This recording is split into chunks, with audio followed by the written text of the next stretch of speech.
one of the concerns that I have are these programs matter to folks. You shared your passion about caring for folks. I believed that passion. My question in this area is, as you know, when folks are doing research and they're going to check to see if medicine works on someone, if they're not included in that trial, it often doesn't help them. That's what all the evidence shows. So what are you going to do when programs are eliminated to require the inclusion of Native Americans in clinical trials when it comes to life-saving medicine? I'm going to do everything I can to make sure that there's Native Americans in clinical trials. As I said to you when I visited your office, I spent 20% of my career working on Native issues. My family's been deeply involved with them. My father and uncle were big critics of the Indian Health Service, a failure to deliver good health results or health care on the reservations. I'm going to bring a Native, and for the first time in history, into my central office, that all the major decisions in my office will be that he will have it. We've already interviewed a candidate, a very, very good candidate, will have direct impact on all the major offices. One of my priorities is to improve. I appreciate that. I have a follow-up in that space specifically. Will you commit to finalizing the congressionally mandated FDA guidance to increase clinical trial diversity? Just repeat that again. I'm sorry, Will you Senator. commit to finalizing the congressionally mandated FDA guidance to increasing clinical trial diversity? Yes. I appreciate that. Will you commit to reinstating all of the pages that were eliminated and people that were fired from this administration that have this responsibility? I cannot commit to that because I don't know who they are. Well, there's I'll some commit folks to out there doing the working work. with you to make sure those positions are adequately staffed. I will follow up in writing in those specific areas because I think there's some commonality here, but answers matter. And so I'd like to get those as timely as possible. The last thing, Mr. Chairman, that I'll say is one of the conversations I had last before this hearing was with a family that I've been working with to work with my Republican colleagues when it comes to autism and federal programs and making a difference in these families' lives and this little girl's life. What I'm asking now, Mr. Chairman, is unanimous consent to enter into the record an article from Autism Speaks titled, quote, "Do Vaccines Cause Autism?" End quote. And I'll note that the first sentence states, quote, "Vaccines do not cause autism," end quote. Thank you. I yield back. Without objection. But have you considered? And before we move on, we've had a request from several quarters for a quick restroom break. We will take a 5-minute recess. A lot of people that have autism happen to have 5 or 6 gotten senators vaccines. who must wait a few minutes, but we will have a quick break. We will be back as soon It as. just so happens that people that have autism have gotten vaccines, many of them. So how can you say that? How can you say that so confidently? It's just not a possible claim to make. Makes zero sense.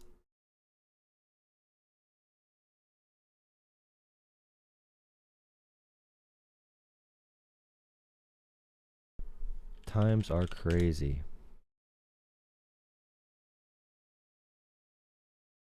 Absolutely insane.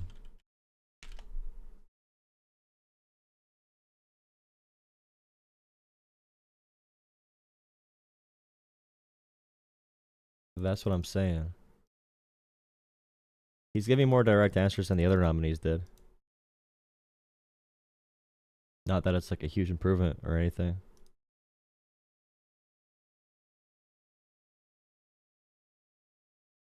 Hi. I'm shutting the stream off. I just turned it on. I'm gonna keep it on to get ad revenue from random people.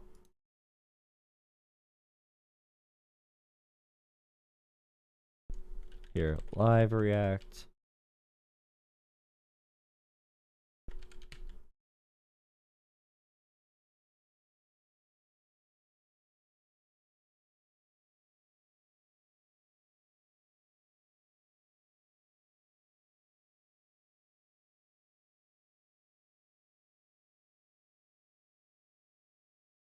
Yes, I hate healthcare. True.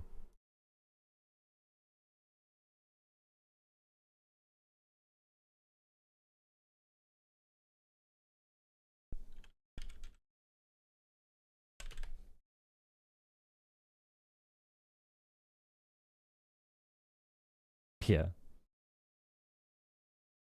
How dare they take breaks? I gotta make some TikToks.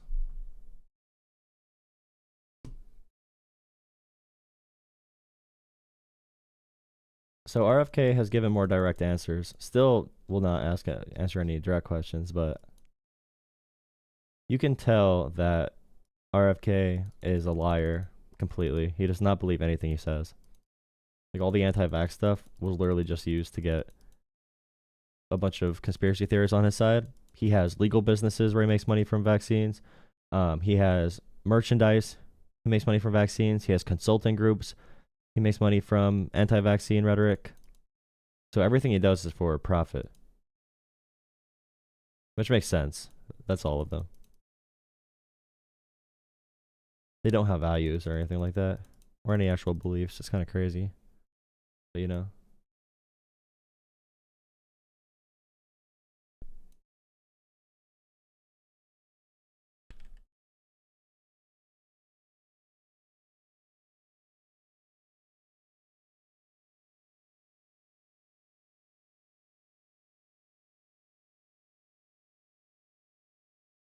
Elizabeth Warren and Bernie Sanders went crazy on him.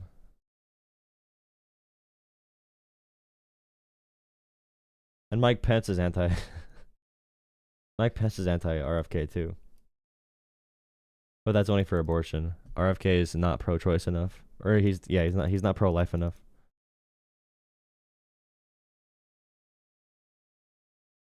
See?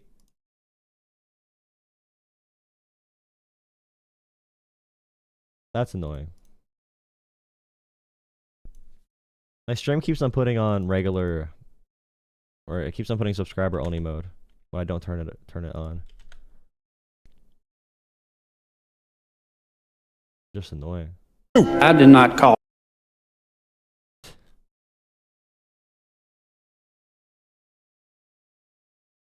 Did RFK...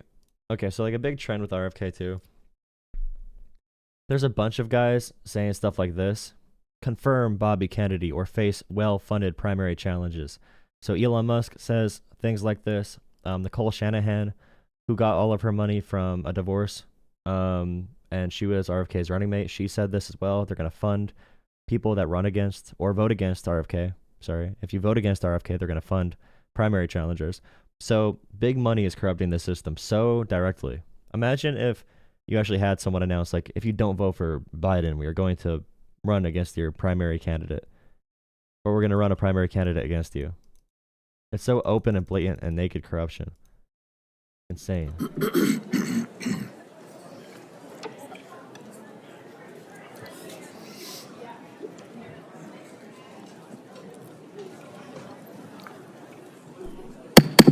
The room is pretty tiny, to be honest.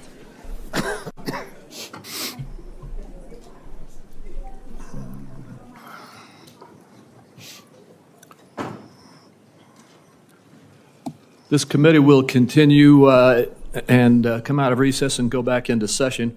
Before we go to you, Senator Marshall, I'd like to just tell everybody the remaining list. Senator Marshall, Senator Warnock, Senator Smith, Senator Young, and Senator Welch.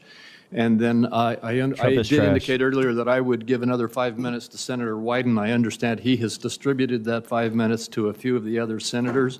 So we will have a few more quick questions, and then we will proceed. And I would like to thank the audience again. I know we had a couple of outbursts earlier, but I want to thank the audience for being respectful and encourage the audience to continue to be respectful as we conclude the hearing. Saying Trump is horrible should be illegal. Being a Trump sexual should be illegal.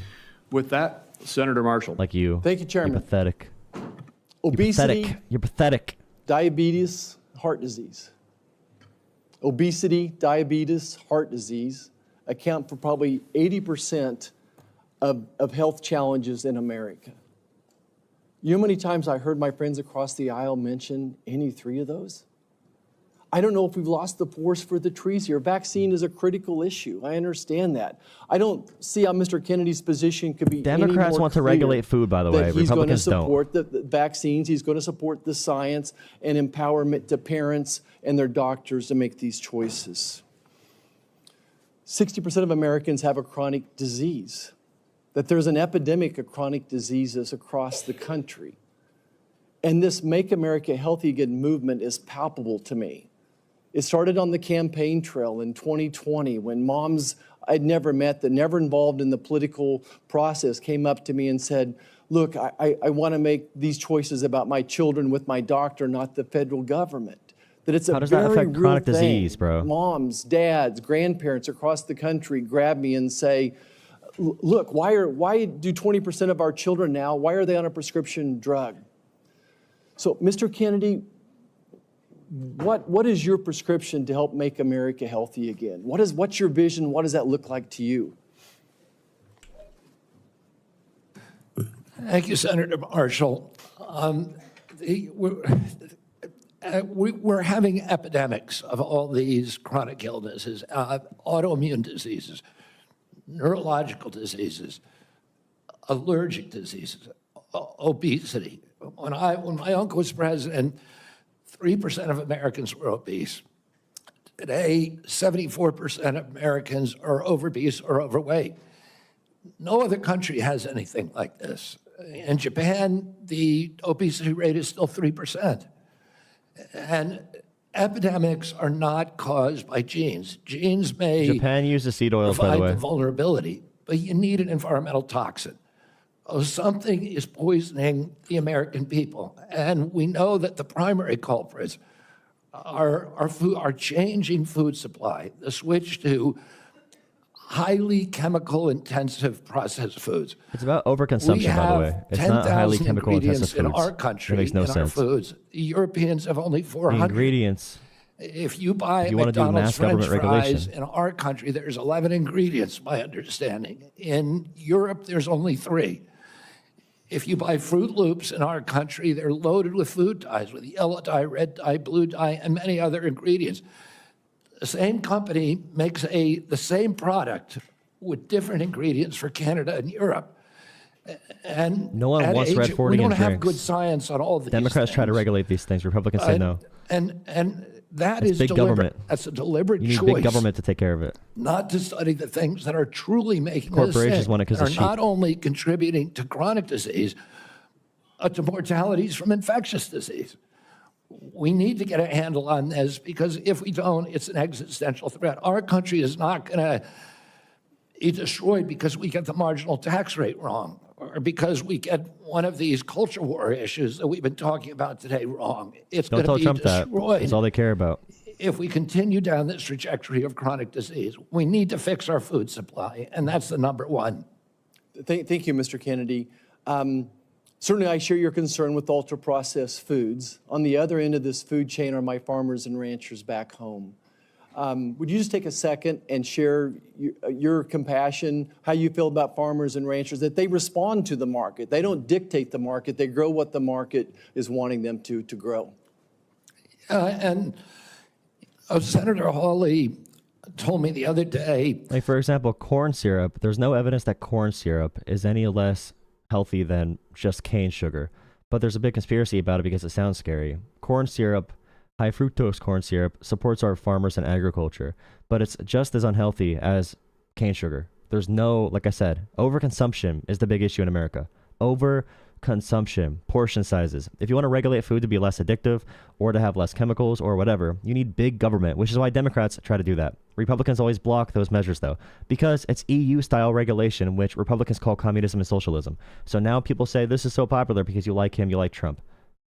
If a Democrat said these exact same policies, you'd call them a communist, guaranteed, because you did call them communists when they tried. his brother-in-laws are all farmers. And he said 4 out of every 5 of his brother-in-laws has Parkinson's disease. And that kind of cluster we're seeing across farm country of cancers, autoimmune diseases, obesity, et cetera. Oh, it's, and we can now not export American food to Europe. because the Europeans won't take our Yeah, egghead, but this is like Trump saying there's too much money in politics. They're not actually going to do anything about it. Like, they're not going to pass any regulations on chemicals and food or whatever. Maybe the FDA does a couple culture war topics and a couple dies, but they're not going to do any like massive food reform. food. That's not good for farmers. We're also destroying our soil because some of the chemicals that farmers use destroy the microbiome, and that causes the erosion of the soil. You can't get water infiltration. Water pools up and it washes the soil off. Agronomists now estimate that we only have, if we continue doing these processes, only 60 harvests left before our soil is gone. Farmers are using seeds and chemicals that are, over the long term, are costing them and us. And what we need to do is we need to support the farmers. We need the farmers as partners if we're going to make them work. And I don't want a single farmer to go out of business under our watch. I don't regulate farms. If I'm privileged to be confirmed, I'm not regulating farms. That's under USDA. But I want to partner with all of my decisions with USDA and with the farm community to make sure that we don't lose more farmers in this country, but that we also transition. We offer and incentivize transitions to regenerative agriculture, to no-till agriculture, and to less chemically intensive. And by the way, RFK is also anti-seed oil, which is a complete just lie. He cites Japan as being healthier. Meanwhile, they use seed oils in Japan. The big difference in America is culture, portion sizes, big corporations having unrestricted access to poison food and whatever. And the reason they're not going to do anything, they're not going to do it because big money dominates Trump. Trump is a puppet for big money. So he's not going to do policies that are anti-big money for food, for agriculture, for pharmaceuticals, whatever. I've also met with the chemical industry and the fertilizer and... I mean, maybe ban vaccines, maybe, I don't know. Maybe because that's a culture war topic. The big money that Trump cares about is the authoritarians, the people that want to control society. So there's some economic hits they're willing to take in order to dominate society more. And herbicide companies, and they want to do the same thing. Oh, and I think we're on the trajectory to do that, and we need to incentivize initiatives to accelerate that trajectory. Mr. Chairman, if I could, the great news is that my farmers in Kansas are selling products to Europe, that today's regenerative practices, soil health, all those things are priorities for Kansas farmers. Many of us are doing many of those things already. We just need it to be more widespread. If I could just wrap up my remarks, though, is that, again, going back to the big picture here, 60% of Americans have a chronic disease. Mr. Kennedy, I believe for such a time as this that you're not just one of 300 million people. I think that you are the person to lead HHS to make America healthy again, that God has a divine... Yeah, but getting rid of food deserts means you have to incentivize it through tax dollars. You have to have some type of like local co-op, which is really hard. You have to do some type of federal funding. So all these solutions are government-based. But it is true that Republicans will use government to do things like, I don't know, make sure there's hospitals in rural areas, and then they'll cut government for other people. Government for me, not for thee. You get no benefits of government. Only conservatives get government benefits. And purpose for you, and I look forward to your confirmation and working with you to make America healthy again. Thank you, Senator. Thank you. Senator Warnock. It's so crunchy to think in slogans. But here's Warnock, so he was probably going to do pretty good. Thank you so much, Chairman Crapo and Ranking Member Wyden. It's great to be here. Mr. Kennedy, welcome. Welcome to you and to your family. Thank you for meeting with me a few days ago. I'd like to follow up, if I might, with some of the issues that we discussed in my office. I want to talk to you first about the CDC, or the Centers for Disease Control and Prevention. I'm proud of the work that the CDC does, proud that it's located in Georgia with more than 10,000 employees in my state. If confirmed, you would be the cabinet secretary over the CDC. Representing HHS, it's about 29% of the federal budget. CDC is a part of that. Do you agree that the CDC's work is critical to Georgia, critical for our country, and the health of the entire world? Yes, Senator. Senator Isaacson, my Republican predecessor, would have agreed with that. Bless his memory. He was a fierce advocate for the CDC, as am I. The CDC is an agency filled with hard-working, dedicated public health servants. They wake up every single day working to keep us safe. I think We don't think often enough about their work because it's easy not to celebrate the folks who are protecting you from that which doesn't appear because of the work that they're doing.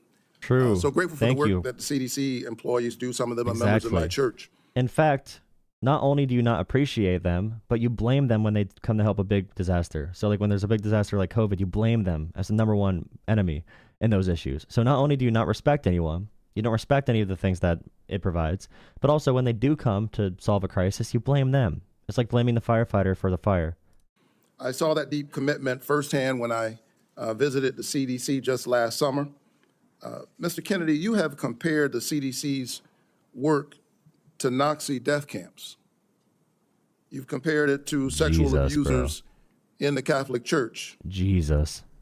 You've also said that many of them belong, this is a direct quote, many of them belong in jail. Oh my God. For me, those are disturbing characterizations of the CDC workers that I know who are. Remember, RFK makes money from the legal process of being anti-vax. He has firms for that. He makes money from consulting anti-vaxxers. He makes money from selling anti-vax merchandise. RFK's anti-vax rhetoric is all a grift. In the past few years, he's opened up different companies. He makes money off doing this. That's why RFK is anti-vax. That's why RFK changed his position on Trump, because RFK wants positions in the government. He's a self-serving, dumb politician just like all of them. But he sounds good on podcasts, so they like him. All you got to do is use podcast bro speak, and they will love your corruption. Trying to keep the American public safe. It's so easy to follow, too. It's so easy to follow the corruption. As you are presented as the nominee for this position, I need to know, do you stand by those statements that you made in the past, or do you retract those previous statements?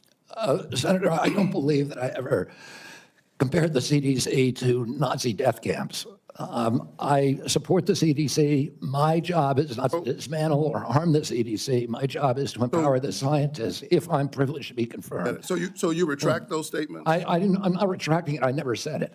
Well, actually, I have a transcript Of me saying that it's a Nazi death camp? Let me read your words. It says that the institution, CDC, and the vaccine program, is your description of their work, is more important than the children that it's supposed to protect. And you know, it's the same reason we had a pedophile scandal in the Catholic Church. It's because people were able to convince themselves that the institution of the church was more important than these little boys and girls who were being raped. That's pretty provocative language. You said in another statement to me. And also, here's the speech where RFK did it. Okay, RFK said this at a private talk for anti-vax groups for the Autism One private conference in 2013, 2017, 2019. So yeah, RFK did say this 100%. He might just be too high right now to know that, but or he's lying. This is like Nazi death camp. I mean, let me finish. I'm just reading your words. I mean, what happened to these kids? 1 in 31 boys in this country, their minds are being robbed from them. Yeah, I was not comparing the CDC to Nazi death camps. I was comparing the injury rate to our children to other atrocities. Bro, and I wouldn't. The fake injury rates at your anti-vax conferences that you're making money off of, millions of dollars speaking at, again, legal fees, consulting, merch.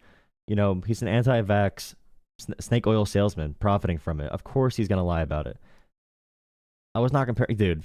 Compare, of course, the CDC to Nazi death camps to the extent that any statement that I made has. So, like, I did compare them to Nazi death camps, but I was right. That's what he just said, by the way. He said, I did say that, but I was right. Exactly what he just said. Been interpreted that way. Yeah, I don't agree with that.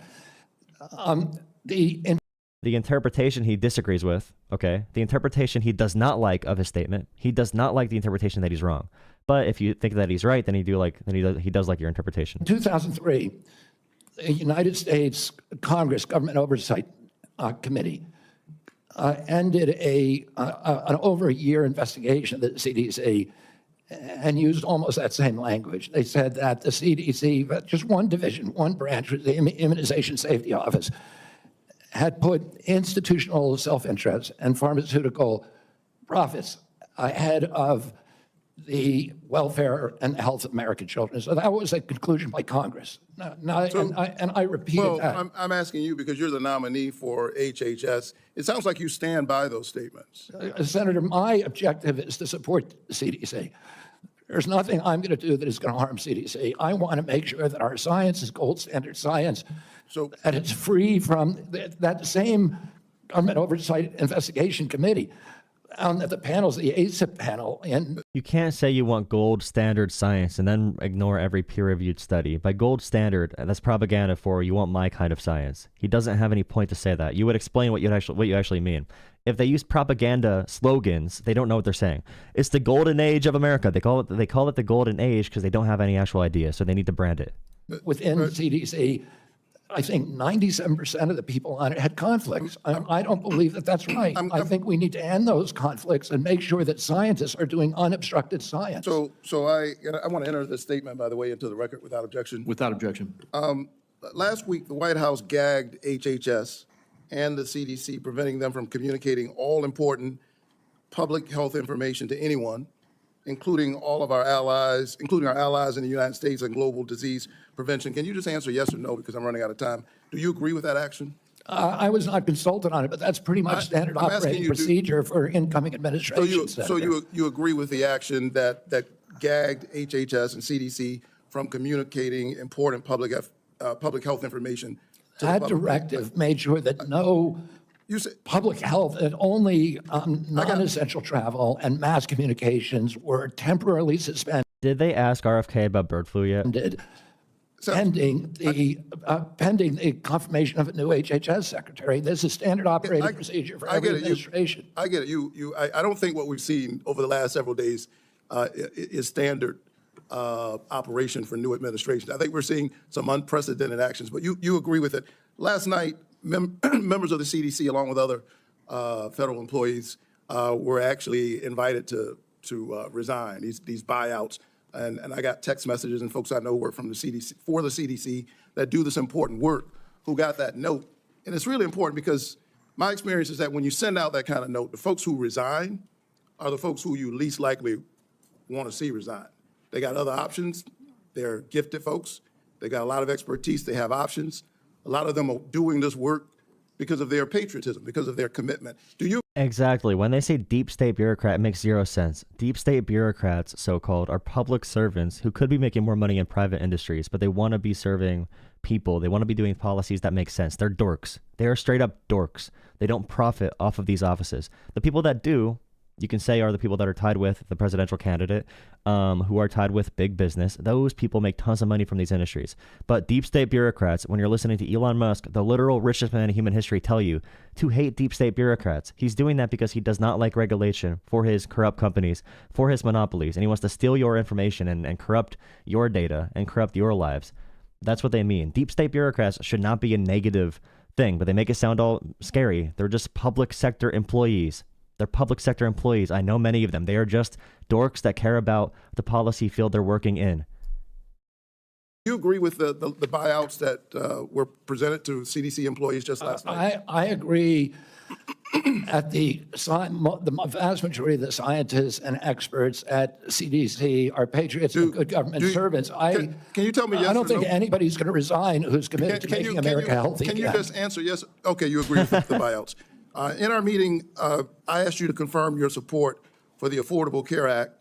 You also mentioned that you and President Trump want to fix the ACA by making premiums more affordable. Can you answer me yes or no, as I don't have a lot of time? Drop a like and subscribe. Drop a like and subscribe. Did you know that tax credits that help families afford health insurance and save Georgians an average of $531 per month per person are set to expire at the end of the year? Did you know that? I do.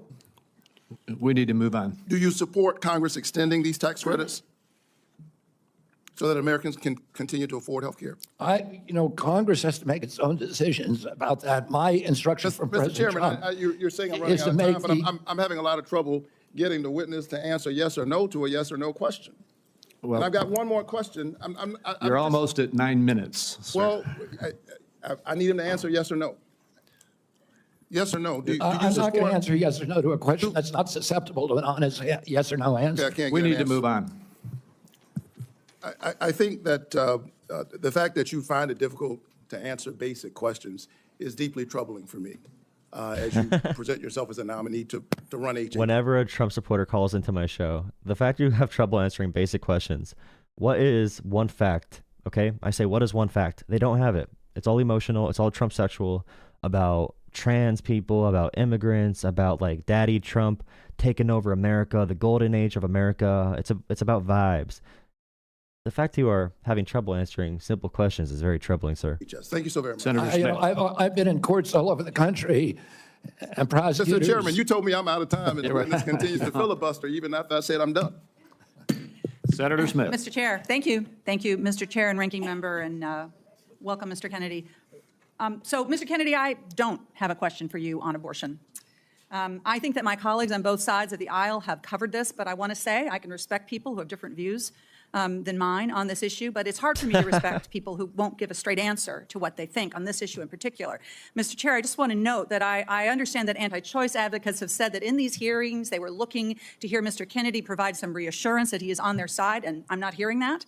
And I think most Americans are looking for some hint that the decisions that people make about abortion should be personal and private, and they should be free to make those decisions without government interference, and I'm not hearing that either.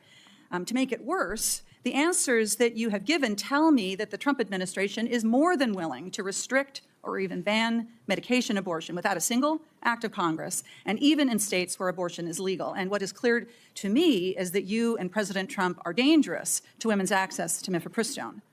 So having said that, I want to move to a different topic. Mr. Kennedy, I appreciate Senator Cornyn's questions about mental and behavioral health, something that I care a lot about. I know that you and your family have had personal experience with mental health challenges, as have I. And I agree that the mental health crisis in this country is a crisis. So let me ask you, in an interview in 2023 and again in 2024, you blamed school shootings on antidepressants. You said, and this is a quote, "There is no time in American history or human history that kids were going to shoot schools and shooting their classmates. It really started happening coterminous with the introduction of these drugs, with Prozac and with other drugs." So do you believe, as you've said, that antidepressants cause school shootings? This is should be a simple question. I don't think anybody can answer that question, and I didn't answer that question. I said it So should your be answer studied. is I said it should be studied. You make a very strong claim, okay? This is happening, so it should be studied. So when you get confronted, you just say, well, I said it should be studied. I said it should be studied. I did not say a definitive claim. So you could run away from every opinion you ever had. You could run away from everything you've ever said. Like, no, I didn't mean that, dude. I did not mean that. Along with other potential culprits like so they may cause social media. But I don't know. I would never make, because there's no science on that, Well, Senator. there is, Senator. I mean, excuse me, there is, Mr. Kennedy. Thank you for the promotion. The science shows that there is no link between school shootings and antidepressants. And in fact, most school shooters were not even treated with antidepressants. And of those that were, there was no evidence of association. You know, I don't think you my can question say that, Senator, because of HIPAA rules, nobody knows. well, that is, Mr. Kennedy, do you think that people who take antidepressants are dangerous? I think, listen, I'm not going into HHS if I'm privileged to be confirmed with any. So you can't say that people to who- impose any preconceived. Do you think Tylenol helps headaches? Well, I'm not going to go into the health agencies with any preconceived notions of how anything works. I don't think that Tylenol is going to actually, I can't comment on that. I did say Tylenol caused the Holocaust and Tylenol causes mass shootings, but I cannot answer your question right now about this one topic because Tylenol is very not studied. It was not studied enough for my liking, so I'm going to go in unbiased. Ideas that I may have. I just want to have good science. So you're not saying that they aren't dangerous, which means that they could be dangerous. Let me ask you this. That's not true. You've described Americans who take mental health medications as No, he's refusing to answer because they like lying. They have fun lying to you. They take a lot of pleasure in being able to lie and manipulate people so easily because their audience is Trump sexual and will listen to anything they say. addicts who need to be sent to wellness farms to recover. Is that what you believe? Of Operated course, I wellness didn't farms. say that Yes, you anybody should be compelled to do anything. No, but I'm you for- said they should be sent. I said it should be available to them. You I said didn't that- say they should be sent. You said that folks Kicking that and take screaming. Going to the antidepressants are like farm. addicts. That I can provide. He also is anti-ADHD medication and thinks there should be ADHD farms that- as well. Oh, I Mr. think they Chair. should have the availability. Listen, I know people, So- including members of my family, who've had a much worse time getting off of SSRIs than they did than people have getting off heroin. It's the withdrawal period is. I mean, and it's Coming from a guy who does heroin and who actively was proud to use heroin and said it helped him in college, and his family in general, having all the issues they have, all the trauma they've been through, using personal anecdotes to make a claim, and then rejecting any available scientific information is the worst possible way to approach medical science in the world. It's written on the label. I have some This is experience very well with this documented. myself, Mr. Kennedy. This is personal for me. When I was a young woman and I was struggling with depression, thankfully, I had the resources to help me get through it, including a new generation of SSRI uptake inhibitors, which helped to clear my mind, get me back on track to being a mom and a wife and a productive, happy person. And I'm really grateful for that therapy. So I have some experience with this, and I think that everyone should have access to that care. And your job as secretary is to expand access to care, not to spread lies and misinformation. And the things that you say, Mr. Kennedy, they live on. They have impact. And we're having this conversation at the same moment that my Republican colleagues are looking to try to figure out how to save money any way they can. And so they want to cut Medicaid. Let's just think about this for a minute, because you're going to be, should you be confirmed, you would be responsible for CMS, which provides mental and behavioral health care to millions of Americans. Close to 40% of folks on Medicaid have a behavioral health condition. And you would be part of this administration that would be looking to cut Medicaid. So, Mr. Kennedy, these statements that you've made linking antidepressants to school shootings, they reinforce the stigma that people who experience mental health every day face every single day. And I'm very concerned that this is another example of your record of sharing false and misleading information that actually really hurts people. Senator, you're Thank you, mischaracterizing my statements. I am only putting into the record what you have said, Mr. Kennedy. You're mischaracterizing my statements, and I'm happy that you had a good experience on SSRIs. Many Americans have very good experience on it. Others have That not. would be an issue between them and their physicians, and not for And the exactly. future head of HHS to be just putting out misinformation Exactly. about the dangers of SSRIs and other antidepressant medication, spreading the stigma and the fear that we're actually trying to overcome. Do you think physicians, when they make that prescription, ought to have access to good science? Of course they do. And That's all I believe, too. And you and I are in agreement, Senator. And to your They have not been doing good science, by the way. RFK is good science, is again, science that is Maha, or science that is the golden standard in the golden age of America. RFK is good science. Who determines good science? We have a real process for doing that. But RFK doesn't care about good science. He cares about propaganda. So if your science disagrees with his propaganda, it's not good science. If your education disagrees with their education, it's not good education. It's not American education. When they say that, that's what they actually mean, because he has enough information. There are enough studies out there, more than enough, to have informed opinions on all of these topics. He refuses to have informed opinions because he's anti-science. That's why he says good science. That's why it's called alternative medicine. It's alternative. It's good because it's not the actual science. The science that they disagree with is very commonly used and referred to as peer-reviewed, studied, well-established, just like concrete foundational parts of our medical system. He just refuses to abide by, and he makes money off it. He profits off of propaganda. His legal groups, his consulting groups, his merchandise groups, he profits from lying about these topics, and that's the incentive. your point that you made when you made these statements, it was not based on good science. I don't know what it was based on. I was saying the science needed to be done. I was saying these are potential culprits. The science is, like, there's a lot of science done on this. You can easily have enough information here, like I said. We're coterminous, and I named other things. I said video games. I said social media. I said SSRIs. Yes, video games. SSRIs have a black box warning of suicidal, Mr. Chair, homicidal behavior. Mr. So many different drugs have that warning. Like, I think you could get a cough. I'm pretty sure cough syrup has that warning, by the way. Like, go get some Dayquil. Chair, I will submit to the chair the information that I have about what Mr. Because they need to say it's a warning, because even if there's a 1% chance of a side effect or a 0.0001% chance of a side effect, they need to report that. That's why drug commercials will have a whole list of side effects, possible side effects, because legally they need to say if there's any chance of any of this happening, they want to cover their ass. Mr. Kennedy has said linking antidepressants to school shootings. Thank you.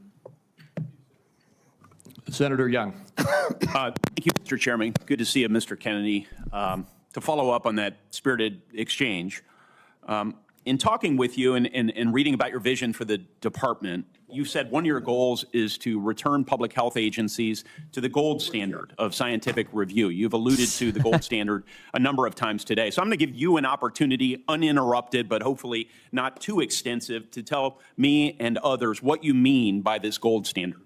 The gold standard, means real scientific research with replication of studies, which very rarely happens now at NIH. We should be giving at least 20% of the NIH budgets to replication. We should make sure that all the science is published with the raw data. We should make sure that the peer reviews are also published. And I'll give you a quick example. 20 years ago, NIH scientists did a study on Alzheimer's, which they said it was caused by amyloid plaque. After that, NIH shut down studies of any other hypothesis. 20 years later, we now know that those studies were fraudulent. NIH has funded 800 studies on a fraudulent hypothesis, and we've lost 20 years in figuring out a cure for Alzheimer's. And that's just one example. I could give you hundreds. We need to end that. We need to end the old boy system. We need to have replicatable science and be completely transparent about raw data. Thank you, sir. In recent years, particularly during the COVID pandemic, there's been a lot of skepticism about our public health institutions. Some of this, I would say, is warranted, but it's now created a pervasive lack of trust from the public that these institutions are acting in bad faith or failing to act in. Hey, all you Trump sexuals in my YouTube Shorts chat, you're all Trump sexuals. You have no idea how anything works in the world because you're so consumed with your love for Trump daddy, okay? Trump sexuals, that's all you do. You have Trump sexual disorder, okay? You are keeping it outside in front of our faces. You should leave it in your bedroom, all right? You Trump sexuals have no idea what's going on. Stop being Trump sexual in my chat because I'm going to block you, okay? You're going to be banned and censored. In objective, with objective criteria, failing, in short, to act in the best interests of the public. If confirmed, Mr. Kennedy, how will you work to regain the public's trust? I suspect it'll take some time in these important public health institutions. I'm not crying. I'm completely chill. You're a Trump sexual. You're the one spazzing in chat for no reason. You're the one like going crazy, crying in chat. You're so insecure. Your team can win and you're still going to cry and be pathetic and have to convince people that you're cool. You don't actually put work in life because you're a Trump sexual. That's all that carries your whole belief system. You don't even believe in yourself. You don't even love yourself.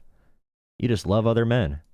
You love other powerful, strong men that can tell you what to do because you're Trump sexual. Institutions. I'm through radical transparency. I'm going to make the reason people don't trust the public health agencies is because they haven't been trustworthy. And you gave the example of COVID. At the beginning of COVID, everybody was rushing to get that vaccine. We had over 90% vaccination uptake. Yes, sir. CDC's most recent recommendation is that Americans take the 8th booster.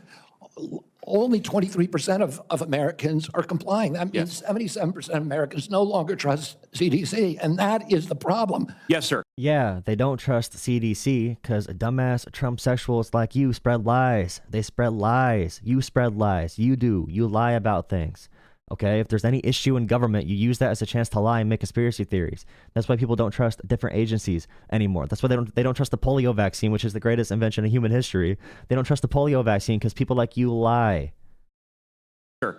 In the absence of full information, might it, I think agree with you, but I want your response. Might it make sense to share that absence of full information with the American people, that uncertainty? I think one of the things by observation and experience that I saw during the pandemic was we had certain prominent doctors appear on television and indicate, no, you absolutely must not wear a mask. 2 weeks later, it's yes, you must wear a mask.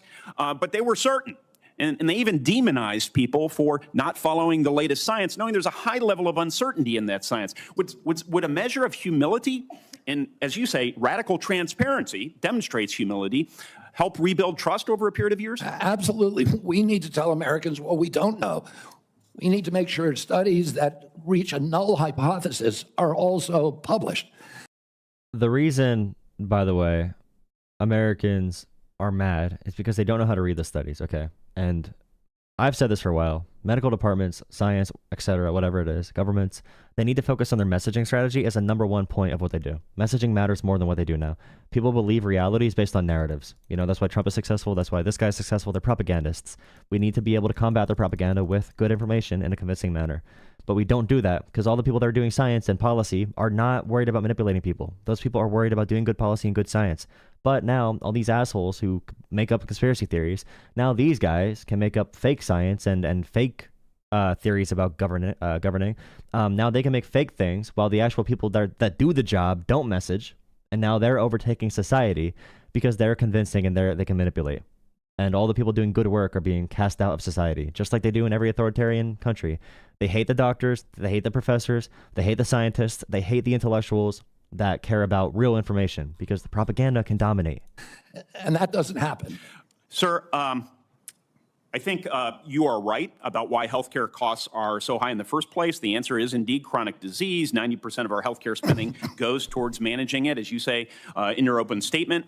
It's not in the main because of waste, fraud, and abuse, although we know some exist. Stop it's not slapping in the your main microphone. because we have greedy executives at innovative, world-class companies. It's not in the main because we haven't yet adopted an unsustainable Medicare for all scheme. It's because of this. So I'm encouraged that you intend to. Everyone loves private healthcare. Private healthcare gets people going. They love private healthcare. They love it. Make that a point of emphasis as it pertains to your future leadership. I will say, with respect to COVID, it's not over for a lot of Americans. It's not over. I know the mission accomplished banner was convenient for the last administration, but as we continue to navigate the ongoing impacts of the COVID pandemic, we have many individuals here in the United States and around the world who are suffering from long-term health effects that significantly impact their quality of life, work, and daily activities, and they've been largely ignored. Funding for long COVID research was appropriated by Congress in December of 2020, followed by additional funding directed by the Biden administration in February 2024. Patient groups and industry publications have criticized the slow pace of clinical trial design and enrollment. If confirmed, will you collaborate with healthcare providers, researchers, and effective communities to better understand and mitigate long COVID's impact? Yes or no, please? Absolutely. Okay, so talking about how slow clinical trials are, or the current methods are, you realize if they're too soon, if the entire world focuses on something and developments come too soon, they're going to say it was rushed. Okay, if they take their time to do something, or a process just takes longer in general because that's how it works, they're going to say it's taking too long and it's delayed. There is no thing you can do to make these people happy. They will lie about literally every topic. They will just lie. That's why Democrats need a opposing narrative. They will just create a new reality. Like right now, grocery prices don't matter anymore. Egg prices don't matter anymore. They pick and choose what to be mad about. Absolutely, Senator. There's 16 million Americans. Will you commit to prioritizing long COVID research and integrate this work into broader healthcare policies? Yes or no, please? Yes. Patient groups, experts, and industry publications have raised concerns around existing long COVID funding being spent on observational research. In particular, criticism was directed towards recover funding being used to duplicate existing findings instead of funding trials for potential treatments or diagnostics. If RFK just said he was in favor of more duplicative studies that duplicate other studies to confirm results. Like, he literally just said he's in favor of didn't he just say that? Because duplicating studies, is it wasting money to duplicate studies, or is it not good? You see what I mean? They'll play both sides of literally everything. Confirm, Mr. Kennedy, will you work with Congress so that going forward, long COVID funding will be directed primarily towards trial or novel research directions and not replicating existing observational research? Yes or no? Absolutely, Senator, with enthusiasm. Thank you so much. If confirmed, how will you create a balance between your personal priorities of chronic disease and healthy lifestyle and the ongoing critical work of the department in areas Man, what are doctors supposed to do for chronic disease and healthy lifestyle?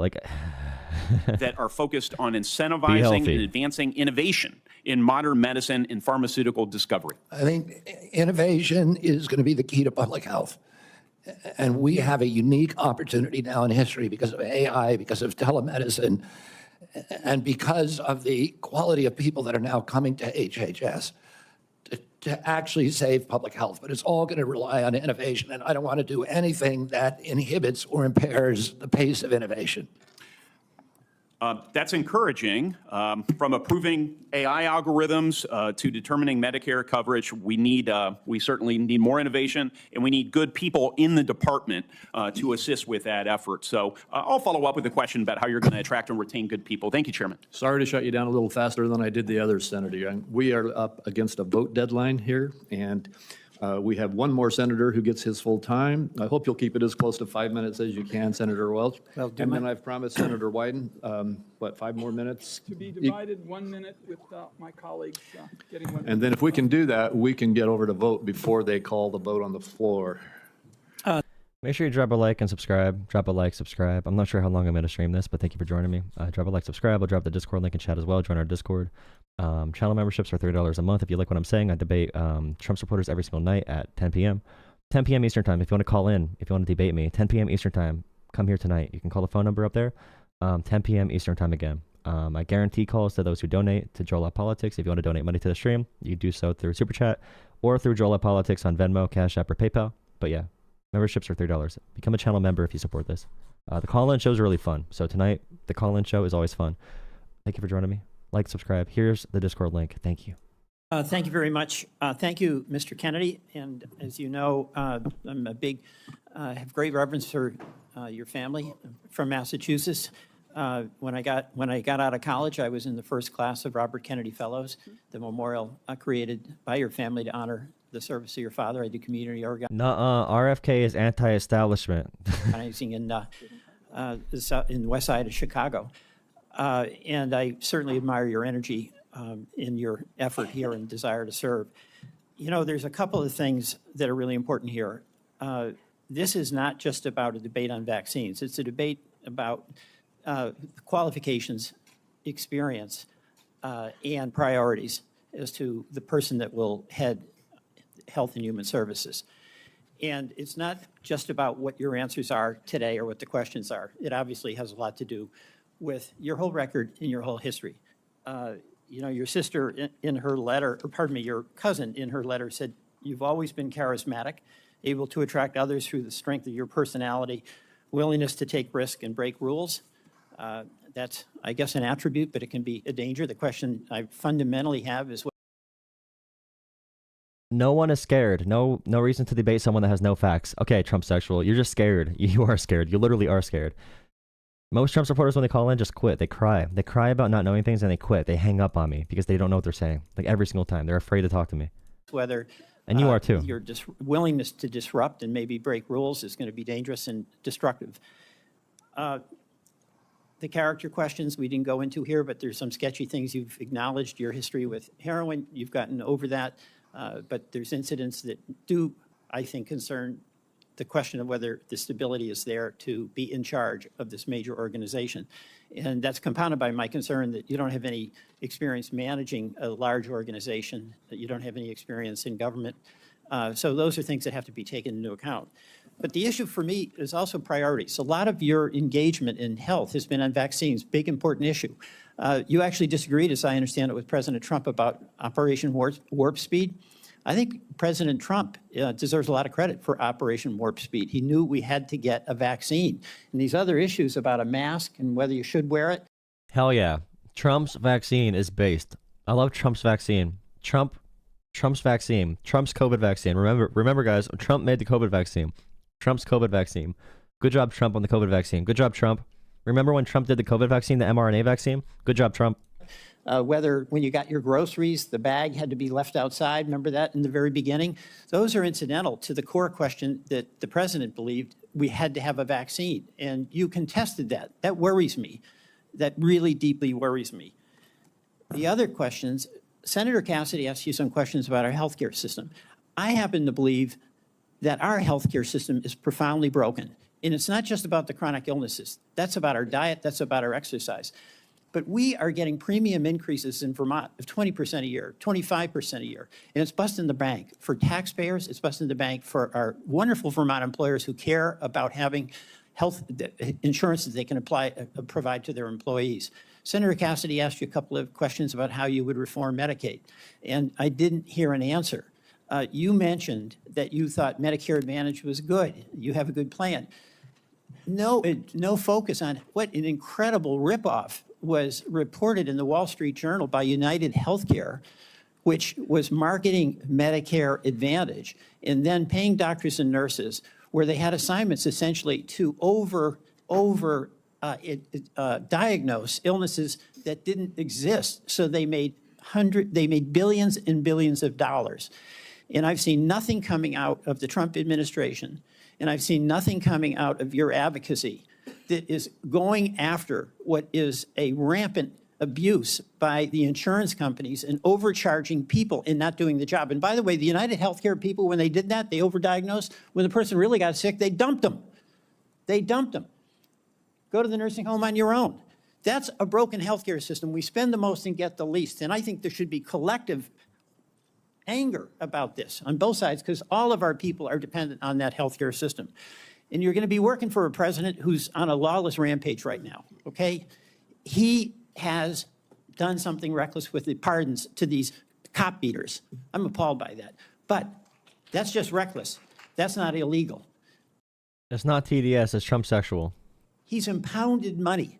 So right now, the Medicaid website went down. He's impounded money. So the community health centers that Senator Warner was talking about are up in the air as to what they can do. Do you believe that a president can impound money that has been appropriated by Congress? Senator, let me answer the question about Medicare first. I have never defended that program or the rapacious behavior by insurance companies or the PBMs. I understand that's a huge problem. And all right, I don't have time. We've got to No, you're Trump sexual. You are Trump sexual. get over to vote. So we can do this. but you've asked me 5 questions. You got to give me a chance to answer one of them. Please be brief. Yeah, I brought in, if I get confirmed, I've already appointed a general counsel. The first time in history, he's a former prosecutor who prosecuted the biggest Medicare fraud in the case in the state of West Virginia. I brought in a prosecutor for that job instead of a bureaucrat, precisely to address the important issues that you raised here. The only reason I didn't talk about these before is because I wasn't asked about them. What about- I agree with you 100%. What about impounding, a president impounding money that, among other things, goes to health care? And you're saying that that's illegal? That's correct. Well, my job is to uphold the Constitution. I'm going to take an oath to uphold the Constitution, and I will administer the law and uphold the Constitution. Thank you. Mr. Chairman, I believe under remain A little time. anti-vaccine statements with his handful of pro-vaccine statements. Instead, he gave us a word salad and ducked the issue. The same was true, Mr. Kennedy, with respect to measles, where you wrote a book playing down the threat of measles, even though American families are very concerned about it, and apparently families are still mourning in Samoa. And my last point would be that Mr. Kennedy said today really wasn't about him. And I just want to tell him it is all about you, because I find your presentation to be both untrustworthy and unprepared, because my colleagues have been seeing back and forth between Medicare and Medicaid, and it's not. RFK is a literal fraudster, remember. He made money off of anti-vaccine comments, okay? He had an anti-vaccine legal contract with a law firm where he made money off of any suit they did on anti-vax rhetoric. Anti-vax speaking fees, millions of dollars speaking at anti-vax conferences, lying about autism. He got millions of dollars from consulting fees for anti-vaxxers, from merchandise agreements with anti-vax merch. So RFK being anti-vax is not a coincidence. It's a business move. It's a business move. It's for profit. Things are not for coincidence. It's for profit. Remember that. That's the entire slogan of the Trump campaign. Follow the money. The Trump coin. The Trump crypto bullshit. Like, follow the money. Not for profit is a lie. It's not a coincidence. It's for profit. Not clear which program you're using when. So I want colleagues to know there is a lot more information to learn about Mr. Kennedy before we vote. I'm going to urge that to my colleagues on both sides. 100%. Make sure you drop a like on the stream. Thank you for joining me. We have 500 viewers now. Most of them hate me. Most of the viewers hate me, but if you like me, drop a like. Become a channel member. $3 a month. Only $3 a month. If you got it like that, $3 a month, give me a half cup of coffee. Please consider that. That's like 2 eggs right now. 2 eggs are like $3 a month. So buy me 2 eggs. Become a channel member, get your name green in chat, all that kind of stuff. Join us tonight for a call-in show. If you want to call into the show tonight, under my videos, there is a form you can fill out to call in, and you can also text the phone number with an argument. The phone number on screen, if you want to text that number with your name, your first name, your phone number, and your argument that you want to bring to the stream tonight, 10 p.m. Eastern time. Drop a like, subscribe. I'll see you there tonight. See you there tonight. Sides of the aisle to not make decisions on the basis of this session. And I thank you for the additional time. And I guess my next minute is Senator Whitehouse, Senator Warren, and Senator Smith. And again, 1 minute each, please. Senator Warnock, There's been a excuse lot me. of conversation about late-term abortions here, and I just want to make clear what Rhode Island OBGYN doctors describe as what is almost always happening when a late-term abortion is needed. It is a childbirth gone wrong. The family has painted the room, it has bought the crib, maybe even decided on the baby's name, and has gone to the hospital to welcome the new baby into their family in what is supposed to be a happy event. And then things went wrong. Then the alarms started pinging. The lights started flashing. The medical professionals started rushing in. And the question became, who lives and who dies? The mom's life is often at risk, and she may have other children she needs to care for. The baby's life may be at risk, and one or both may die. In that environment, the doctors and the family own that decision. Government has no place in that room at that point. And I think we need to understand when this late-term abortion gets bandied about, what you're dealing with is a tragedy that is happening to a family who wanted that child and have suddenly been confronted with a moment in which they have to make what is probably going to be the worst decision of their lives. And to Okay, so another example of Trump incompetence and Trump, yeah. A 30-year-old, his mother and his grandmother were speaking Spanish while shopping at a department store in Milwaukee. They're U.S. citizens from Puerto Rico, but were taken by ICE because they care about quotas. They hate people. They hate people. They don't care about making America more safe. They're not going after criminals. They're going after numbers. They do it like ESPN stats. They think it's cool to get quotas on the board. They're doing quotas, so that means they're going to try to deport whoever they can. Not violent criminals. They want to get people out of this country in general. They're having fun doing it, in fact.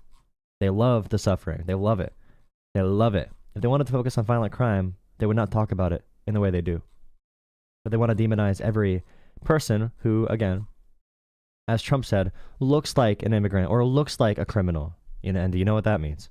To try to shove the state legislature into that room is really offensive, really morally wrong. And I just want to make very clear what Rhode Island OBGYNs tell me is the situation when these procedures have to be deployed. Senator Warren. Thank you, Mr. Chairman. So, Mr. Kennedy, I wanted to ask about your role in the 2019 measles outbreak in Samoa. In July 2018, 2 children died immediately after receiving a measles vaccine that nurses had mistakenly mixed with a muscle relaxant. The nurses get charged with manslaughter, but vaccination rates go down. I asked you about this in my office. Remember, it's not the vaccine's fault. It was the muscle relaxer's fault. It was the human error, not the vaccine. You told me flatly that your visit to Samoa had nothing to do with vaccinations. We now know that's not true. I have the documentation. You met with the Prime Minister. You talked about vaccinations. You met with an anti-vaccine influencer who described the meeting as, quote, profoundly monumental for this movement. So what happened? RFK has made millions of dollars off of being anti-vax. I hope she brings that up. She brought it up earlier. Vaccinations go down, there's a measles outbreak, and children start dying. But you double down. You didn't give up. Just 4 days after the Prime Minister declared a state of emergency, 16 people already dead, you sent a letter to him promoting the idea that the children had died not from measles, but from, quote, defective vaccine. You launched the idea that a measles vaccine caused these deaths. You are a very influential man. In fact, you are called the leader of the Disinformation Dozen. UNICEF and WHO, the World Health Organization, investigated this. They say the claims are false. It is not biologically possible what you claimed. And yet, ultimately, more than 70 people died because they didn't get vaccines. So my question is, do you accept even a scintilla, just even a sliver of responsibility? No. For Republicans in America today, anyone on the political right, taking personal responsibility for literally anything is against their entire foundational thought process. They cannot take even a 1% stake of personal responsibility. It's always someone else's fault now. If you're a Republican in America, if you're a right-winger, you are a victim. You're a victim. You have victimhood. He's not going to accept literally any responsibility. I bet he's going to say that he did not even say that. the drop in vaccinations and the subsequent deaths of more than 70 people. Anything you do differently? No, absolutely not. After there were 2 incidents There you go, kids. in which children died. In 2015 and again in 2015, it was from the measles vaccine. That's what the New Zealand General Hospital found. The government of Samoa banned the measles vaccine after the 2018 I arrived in July of the next year after the ban had been in place for a year. Mr. And the Chairman, measles, understanding that you wanted to hold this to a minute and that I don't get to present all the facts and documentation I've got, how about if we just decide to make entries for the record on exactly what the record shows about Mr. Kennedy's participation? And I think he's answered the yes or no question. He takes no responsibility. Senator Warren, we will do that. differently. And Mr. Kennedy, and to all the senators, every senator knows that following this hearing, they will be able to ask you questions off the record, and you will be able to put answers back onto the record. So please give that answer. I apologize that we're shutting you off for giving a full response right now. Senator Smith, and thank we you. are way over time. Thank you, Mr. Chair. RFK just lied about that, by the way, about the timeline of him going and the measles outbreak and the anti-vax movement. He lied about that completely. That was a complete lie.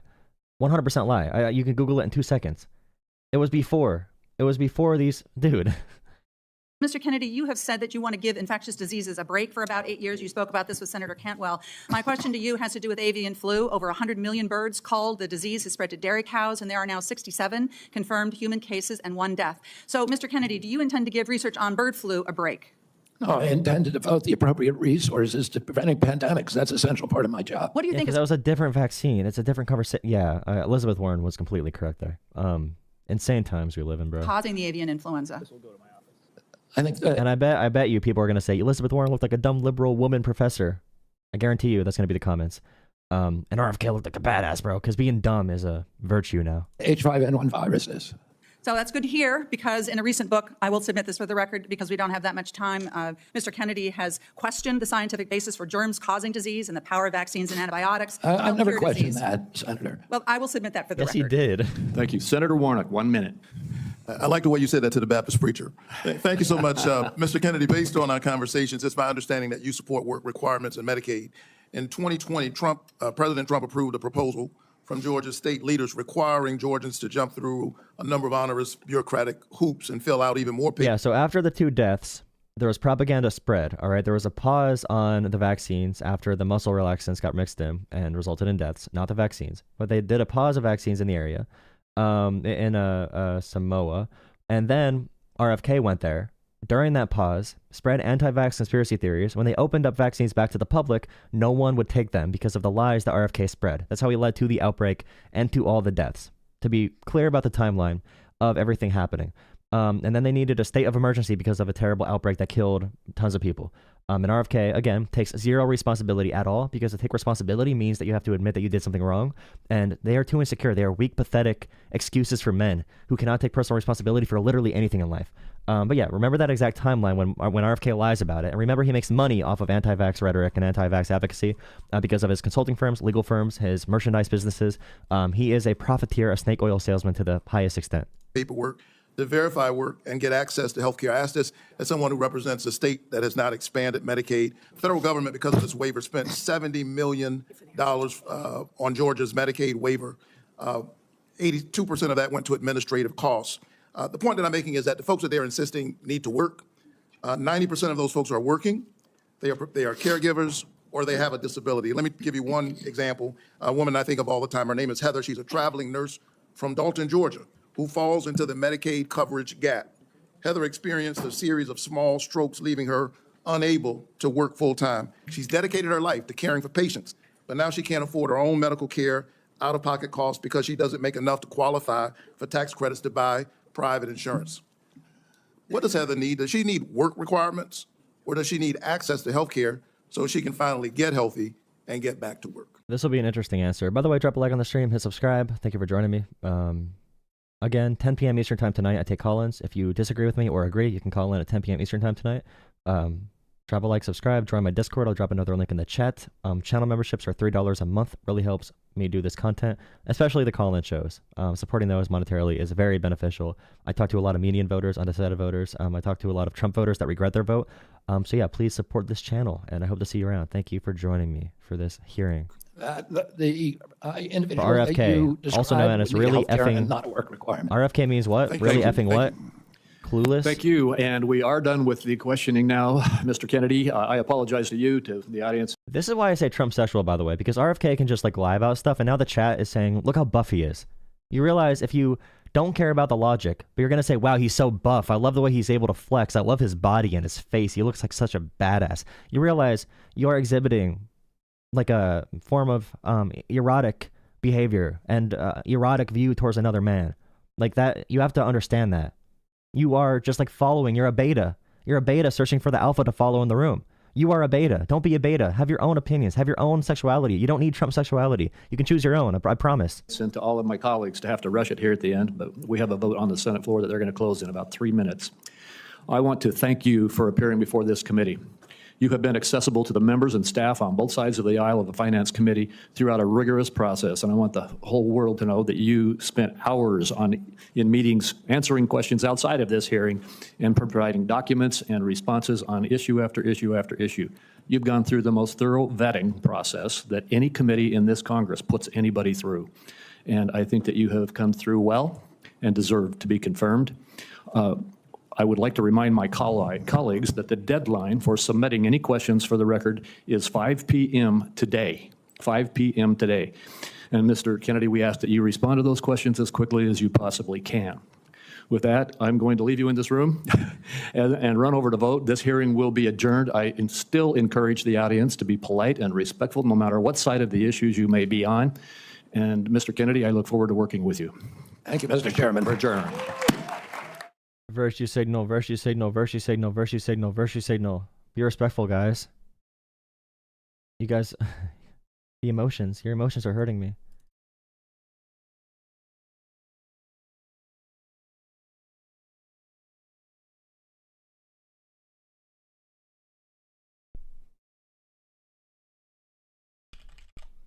All right, I'm probably done. I don't want to stream anymore. No, don't do early stream. No, don't be happy. Don't be happy. Don't be happy. The hearing's over. The hearing's over. The hearing is over. Don't be happy. I'm leaving. I should have posted that earlier while watching this. I mean, you can watch the replay, but the stream... I'm sorry. I'm sorry. The stream is over. I'll take callers later. I'll try to stream earlier tonight, though. I'll try to stream at like 9 p.m. or something. 9 or 10 p.m. Eastern time.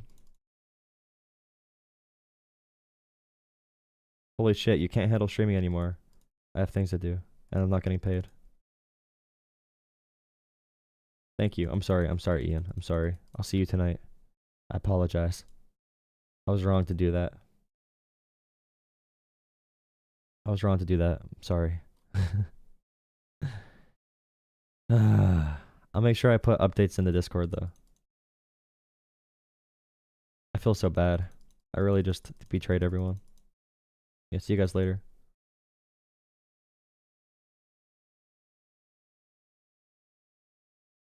We not coming back? I know you are coming back, because every time people say that, they come back to hate watch. I have so many hate watchers. I know you think I'm cute. Do you think I'm pretty? What song is that? I think I found myself a cheerleader. She's always right there when I need her.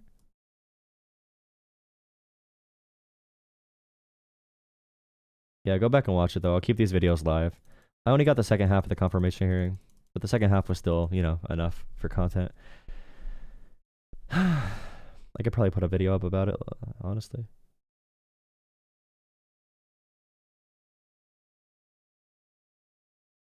Yes, I'm big mad. Quick update what happened. RFK, so they really held RFK to account for example, he makes money from legal firms that do anti-vax cases. He makes money from consulting fees, speaking fees at anti-vax conferences. He has anti-vax merchandise he makes money from. So Warren and Sanders, Elizabeth Warren and Bernie Sanders really did a great job exposing his ultimate grift for anti-vax and why he says that stuff that he knows it's not true. RFK kept going back to the golden age of America and the golden standard for medicine. He said we need more good science and good medicine, and it's like, okay, what do you mean by good science or good medicine? It just means he disagrees with the current science and current medicine. It's a bunch of, not dog whistles, but you know what I mean. All right. We've got some breaking news here, and it's Stream's good over. news for a change. In one of the first elections... You raised my hopes and dashed them pretty quickly. Sorry, I should have put something in Discord. I wasn't planning on actually doing this. But I saw I forgot the hearing was today, and I thought I might as well hop on here.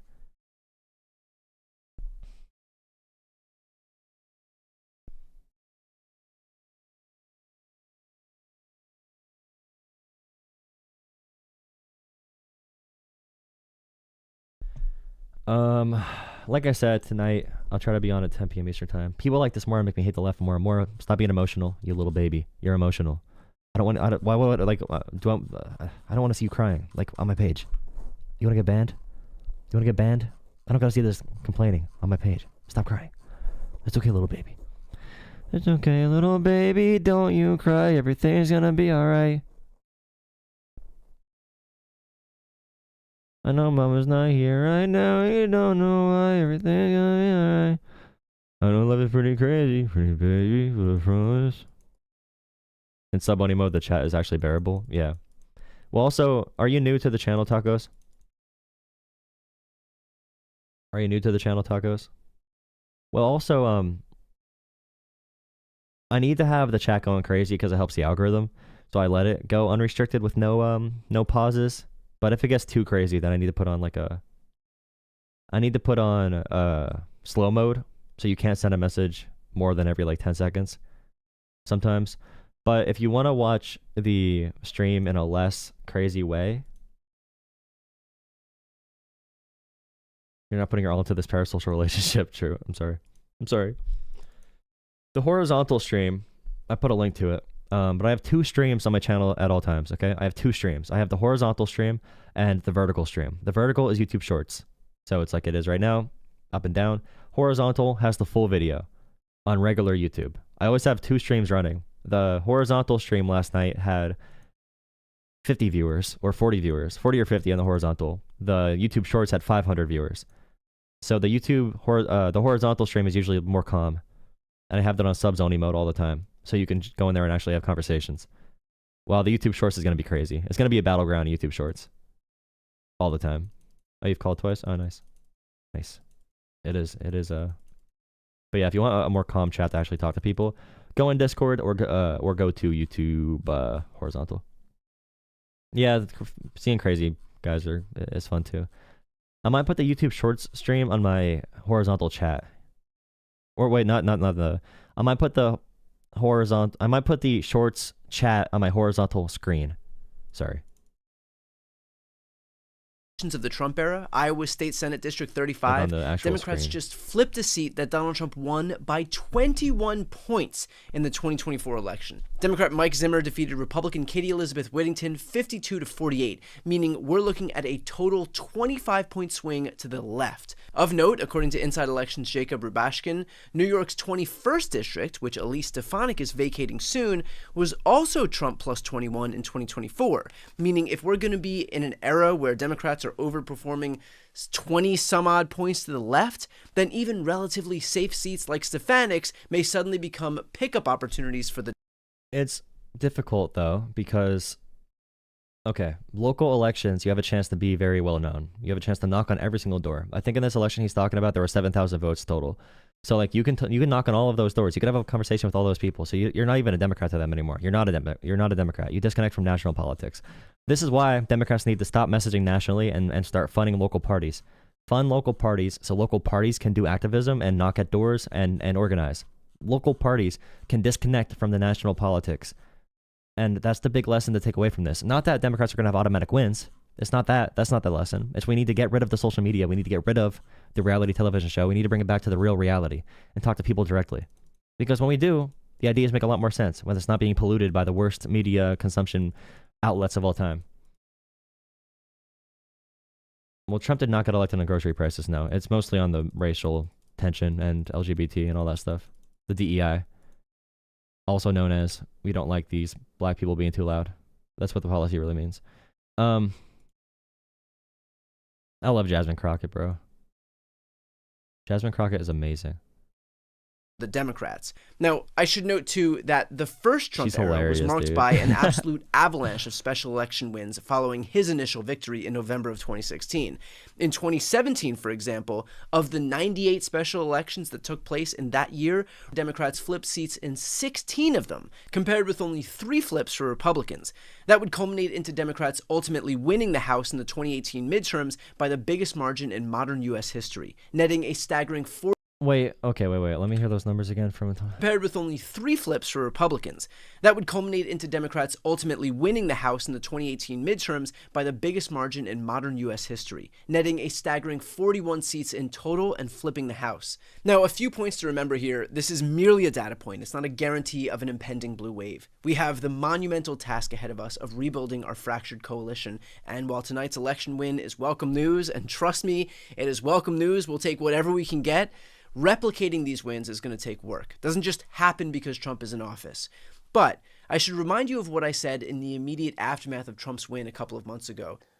A lot of the people who voted for Donald Trump this time either don't remember what it was like when he was in office, are looking back with rose-colored glasses, are buying some revisionist history, or weren't even old enough to experience it.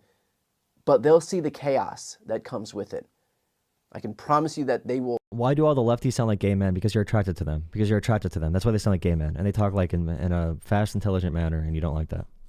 You want to hear, dude, these freaking like, oh my God, dude. Like, they really want to come back in America. And like, these wokeisms, they don't even think. You talk about diversity and all that stuff, and I don't think they care about the American man, the American people. They say wokeism and the DEI, like all these pilots. If you think about the pilots, they're selecting for these key groups of people in quotas. They don't know how to do the job. You have a room full of people, you know, it's like all white guys and a black guy, and they choose the black guy because DEI. And the black guy never even went to pilot at the flying school. You can't even fly, bro.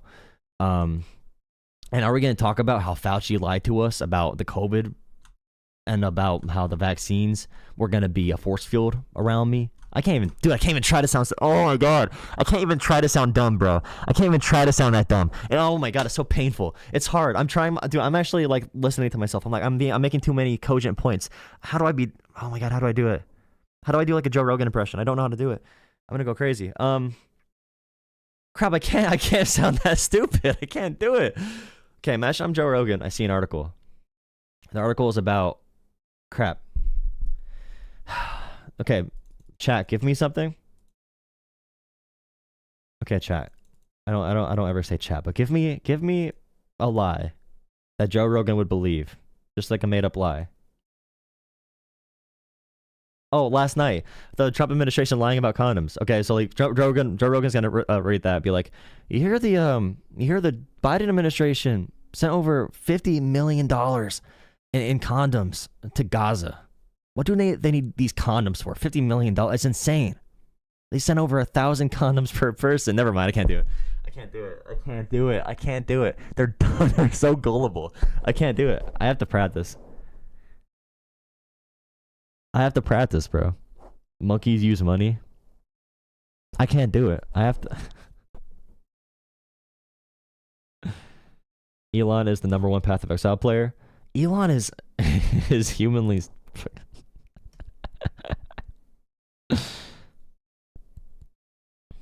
All right, I'm going to try later. I'm going to try to sound dumb later. Bring your dumbest media stories. I'm going to act like I'm a right-winger believing them. It's so hard. Crap, dude. I need to practice. I have to like practice in the mirror later. Yeah, he has no idea how to even play the game. Crap, dude. I'm trying to sound stupid. I don't know how to do it. I mean, I'm stupid, don't get me wrong, but I'm not good at sounding stupid. I'm trying to think how they talk. Because they talk in such a... It sounds like they're acting almost.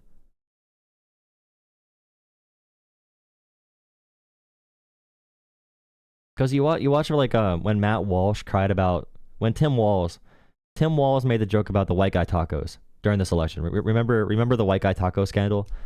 And the white guy tacos made conservative commentators have panic attacks. Matt Walsh made a video about how white guy tacos are anti-white racism. And I cannot even he sounds not genuine saying that. Like, wow, Tim Walz, you think it's funny to make fun of white guys for not liking, cultural food, have spicy food? Tim Walz is just an anti-white racist, and this is just the entire Democratic Party. This is why they lose. Because they hate white people. And it's anti-white racism. White guy tacos, are you kidding me? Like, really? You're going to say that? I mean, that's like saying that, like,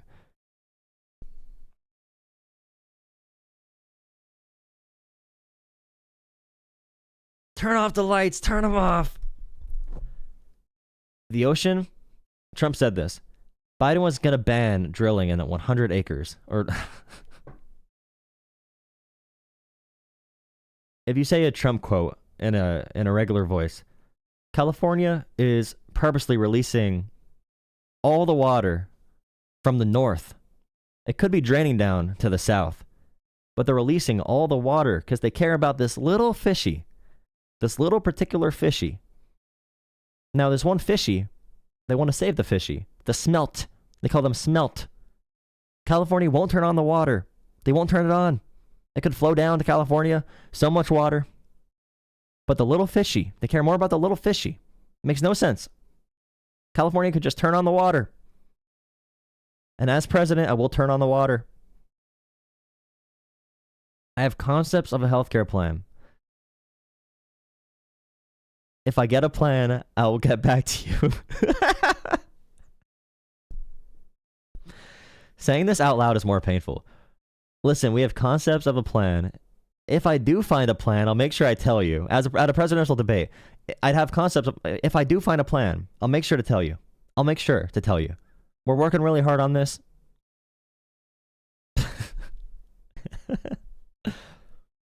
They are eating the cats and eating the dogs.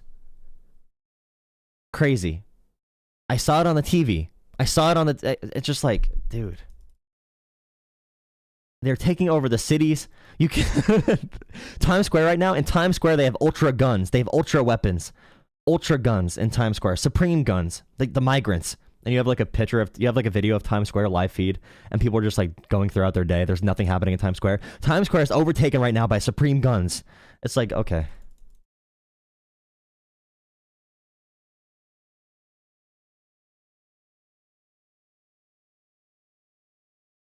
Am I on meth? No, I just have ADHD, dumbass. I'm fidgeting. And also, it's I have a standing desk, so if I bump it at all, like this is me like tapping it, it literally has an earthquake. I have a standing desk because I thought I was going to be standing and streaming or standing and doing work, but I just, you know, I never did. I never actually did that. I should get like a treadmill to walk when I do streams. One of those like feet treadmills. So I'm not sitting down stationary the entire night for 8 hours. It actually is kind of bad for you to sit down that long, as much as I do, and also like working on computers and all that stuff. But this thing really is unstable. If I end up getting my channel growing more and I get consistent revenue, I'm probably gonna look to get a different place so I can have like an extra bedroom to do an actual studio. I would love to have like an actual studio with an actual background. So any money that anyone donates to the stream through Cash App, Venmo, it's going to go directly to getting an actual studio. Not a studio, but you know what I mean. A bedroom that I convert to a studio with actual lighting, an actual background, an actual desk setup, so I don't need to do this whole shaky, tiny little desk. So the quicker my channel grows, the more likely that can happen, the quicker that can happen. So that's pretty much the goal moving forward, to get to that environment. And I could have an actual backdrop. That'd be kind of cool. My webcam's fine, but if I got big enough on YouTube, I'd get like a real camera. Do you guys think I can get big on YouTube? Thank you, Z King, for $10 super chat. Thank you, I really appreciate it. I'm just talking to you guys right now, by the way. We're not gonna do anything else stream-wise. I'm just talking, and then I'm gonna take call-ins tonight.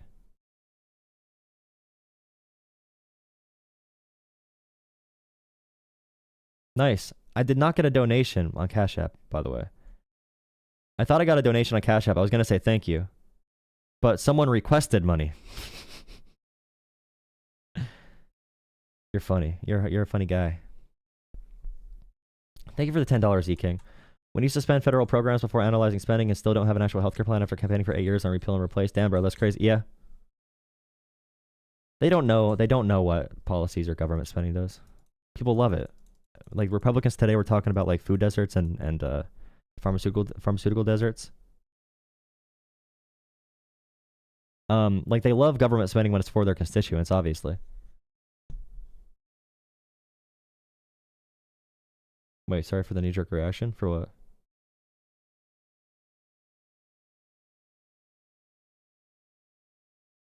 Well, no, we're not going back to 1950s.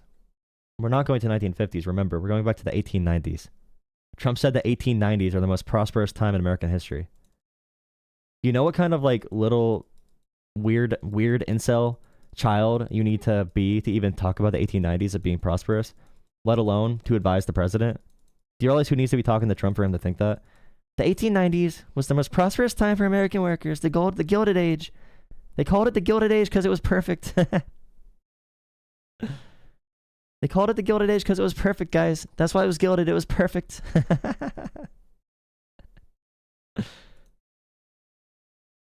Thank you for $10, Z King. Taco Tim, bro. Tampon Tim.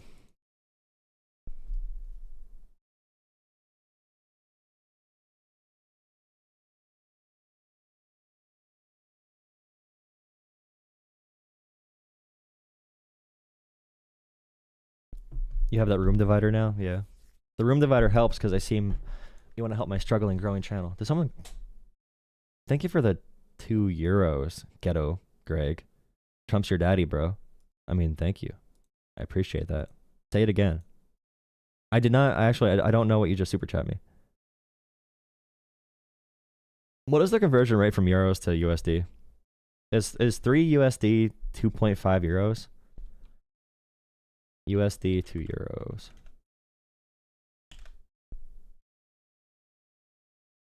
€0.96. So 3 USD would be 2.8 euros. So 2.59 euros would be,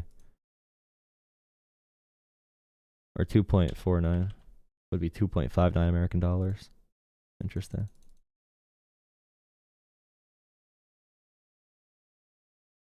I'm getting off in 10 minutes. Exactly. If you have any questions, ask them now. I'll be back on tonight.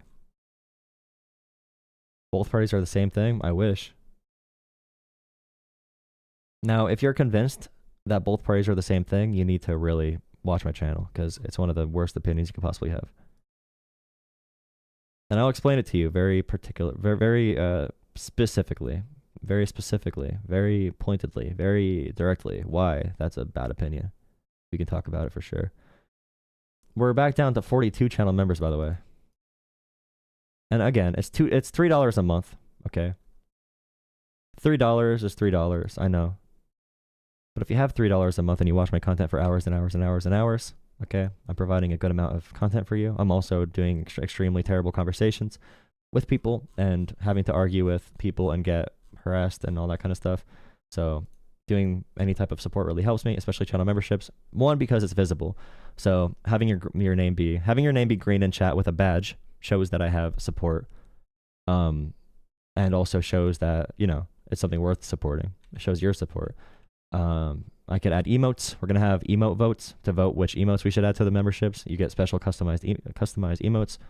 We need some type of Trump sexual emote. If you want to do any emote submissions, by the way, if you have any emote ideas, let me look at the file size it needs to be. But if there's any emote ideas for Discord, I have like 100 spots for Discord, but for YouTube, I think I have like 15 for customized emotes. For YouTube, it can be 1080 by 1080 for the size. And then for Discord, it's 128 by 128 for pixels. So if you tell me 1080 by 1080 for YouTube, 128 by 128 for Discord, and then also you can send it to me on Discord. Send it to me, DM me, or the best way is probably jolatalkspolitics@gmail.com. Oh yeah, I have to start doing this for when people want to call in. I have to start showing my email, because if you want to call in really, really bad, and if we want more vetted calls, jolatalkspolitics@gmail.com is my official, that's going to be my official business email going forward for the channel. I was able to get that name, so I'm happy about that, or get that email, whatever. So email me there if you have any content ideas, if you have any proposed emotes, if you want to call into the show, if you want to see a certain kind of content, if you want to send me a letter in general. If you have any comments you want to send me, any opinions, any context you want me to add to conversations, Any fact checking you want to give me? Any sources? joeltalkspolitics@gmail.com.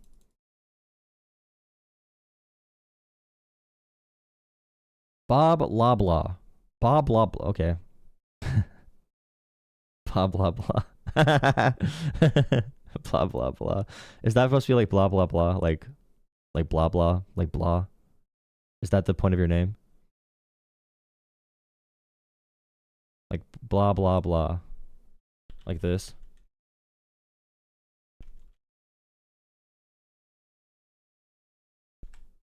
I do like that name if that's the point. Bob Lob Blah. Yeah, that's good. That's good. That's a good one. I like that one. I actually never heard that one before.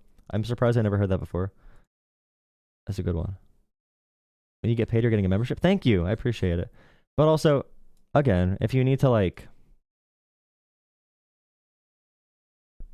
if you're that close, you know, if you're that close on your budget, I mean, I know $3 isn't that much.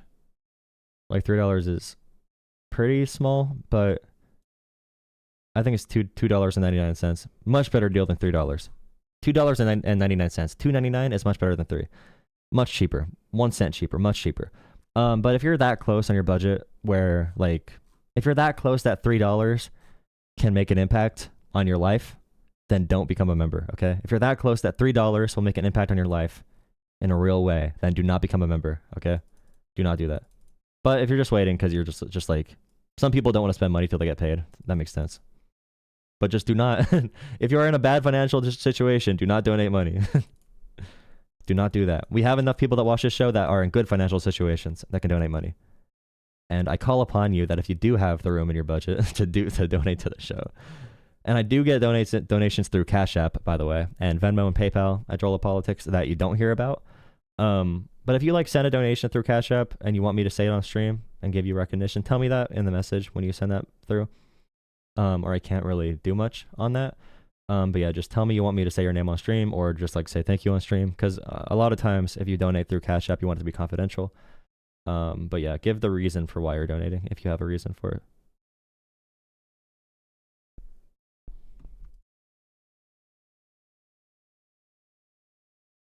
Why do I call Trump supporters a piece of shit? I did not say that. I do not think Trump supporters are pieces of shit. Now, if you are a MAGA loyalist and you are okay, if you're okay with people beating up cops because they were beating up cops on behalf of Trump, and if you think the January 6th cops are the enemy, then yeah, you probably are a piece of shit. But I'd probably say a majority of people that voted Trump are not, okay? And there are people that voted for Democrats that are also pieces of poop, okay? But there's just a higher proportion in certain areas.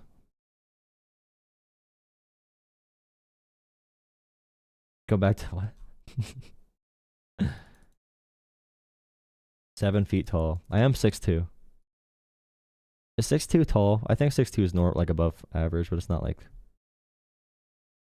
I don't know how tall I am until I see a picture of myself standing next to someone, though, to be honest. Then I'm like, wow, I'm tall.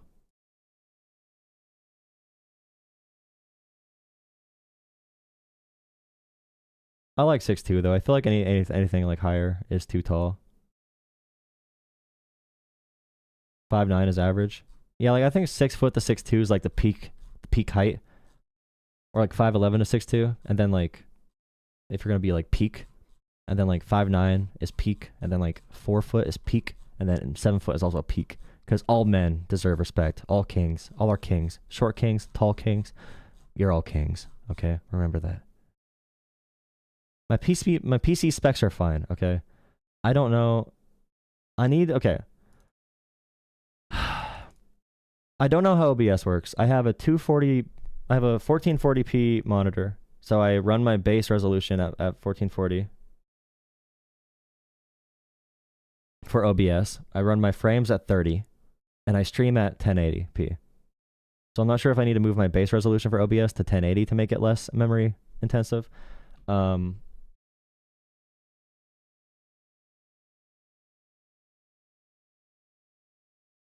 also need to... using Google Chrome takes up a lot of my memory. I think it's a memory issue. Because I have 32 gigs of DDR5, I'm pretty sure.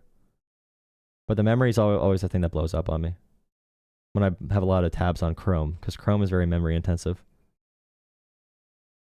I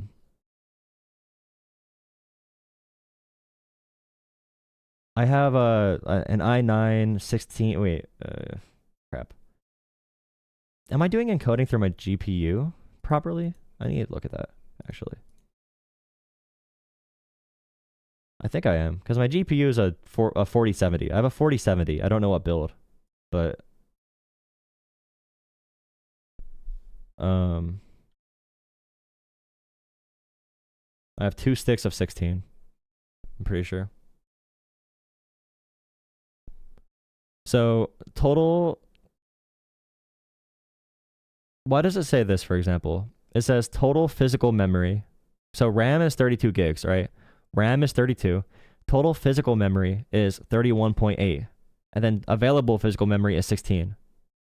Why does it say total physical memory is 31.8 but available 16? Is that because the other memory is through virtual? Or is physical memory different from the virtual? I don't know how it works. Thank you, Rockstar Girl.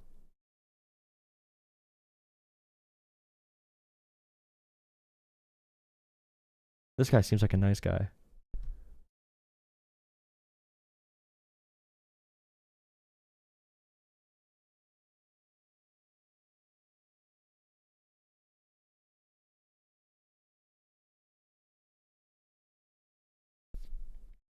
Yeah, why does it say 16 gigabytes virtual memory? No, it says 16 gigabytes physical memory, available physical memory, and then total virtual memory is 34.1.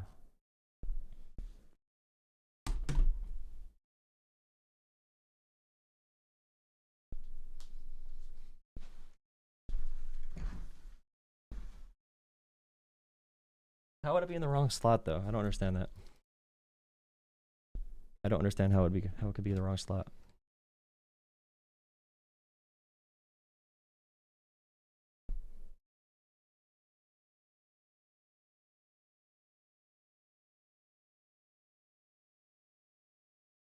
I mean, my memory,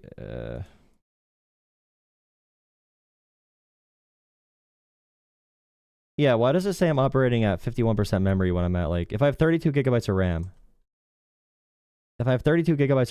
if I'm using 8 gigabytes right now, it says I'm at 51% memory. Does that mean one of the RAM is not activated if it says I only have 16 available physical memory? How does that work? Is it only detecting one of the sticks? I mean, right now, Chrome is taking up 7 gigabytes alone. But then again, I have 32, and is that set aside for something else? I'm using around 8 gigabytes. I'm using 8.5 gigabytes out of 16, and I have 53% memory. But if I have 32 gigabytes of RAM, shouldn't that be more like 25%? And why is it not? What do I got to do? I'm too dumb to answer confidently? Me too.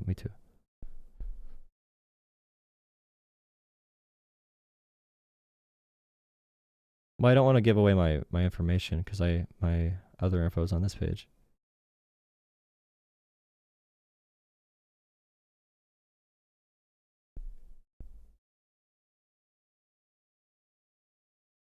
Okay, so like I said, installed physical memory is 32, available physical memory is 16.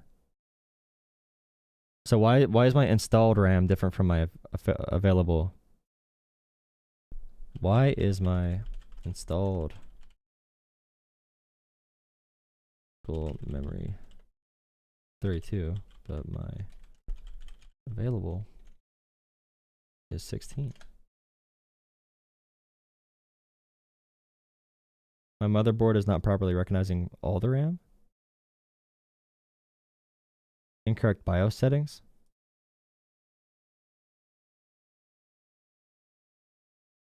So is only one of my RAM sticks working?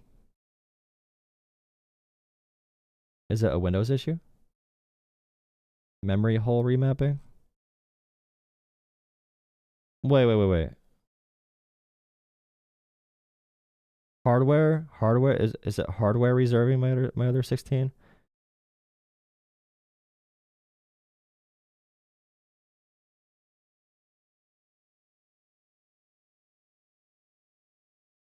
32 gigs, but only 16 is available. Everything I'm seeing is going in the BIOS and fixing something in the BIOS.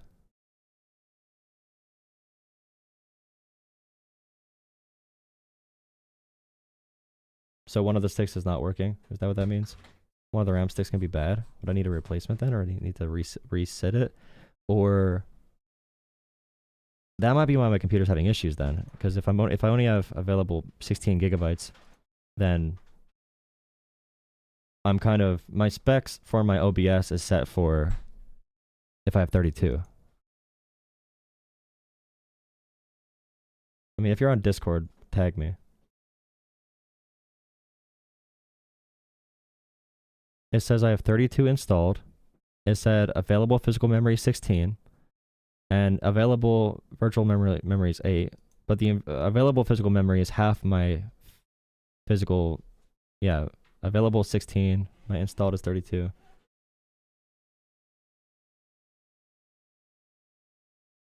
Why is the other 16 not being used is the big question for me.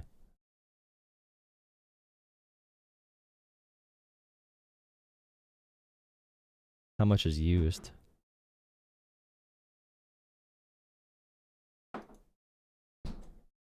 Well, even in my task manager, like I said, we're looking at my total programs ran.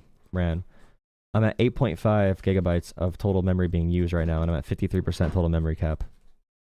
So if I'm at 53%, right, and I'm at 8.5 gigabytes, that means that 16 is all that's working, right?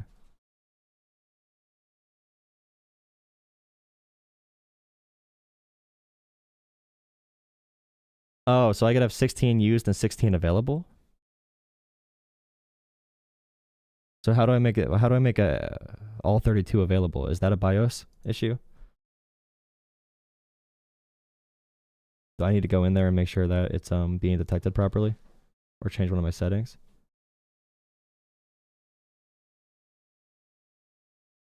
Well, I'm not nerding. I can't nerd on this. I have no idea what's happening. I have no idea how it works. I'm done with my political stream. You can come back later if you want to talk politics. Tonight at 10 p.m. Eastern Time. I just want to make sure I can get my computer working right. Restart your PC.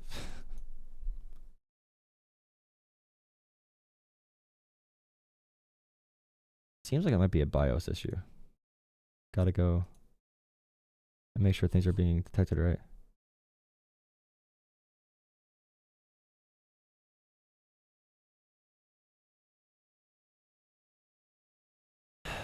Available means unused. Why is it only using 16 though if I have 32 gigs? So why am I capped at 16? Can I use all 32? Yeah, but if 16 is free, why is it not in use? How do I put it in use?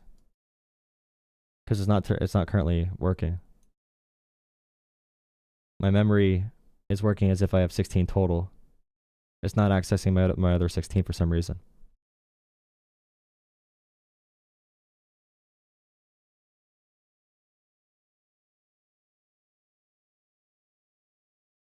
I don't have to use RAM until it's needed, but my computer throttles when it gets close to 16 though. It throttles and it shuts down my programs. Like for example, if I'm watching a Google, if I have ChatGPT opened, if I have 3 news articles open, if I have my 2 YouTube browsers and I have my main YouTube browser watching a video, plus I'm trying to take a call on Google Voice and I have Discord open, my computer throttles and my screen flashes and my apps say memory failure. It says my memory, if I get close to 16, it just says my memory is resetting or whatever. It refreshes all my apps to clear them out. So like, how can I use all 32 all the time?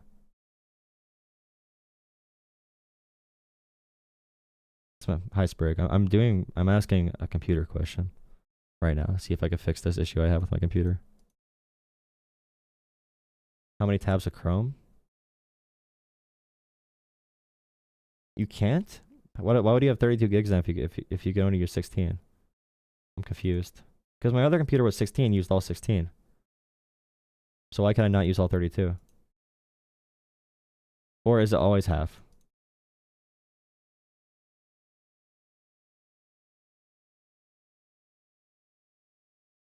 One of the sticks is non-binary. Why are you bringing up gender?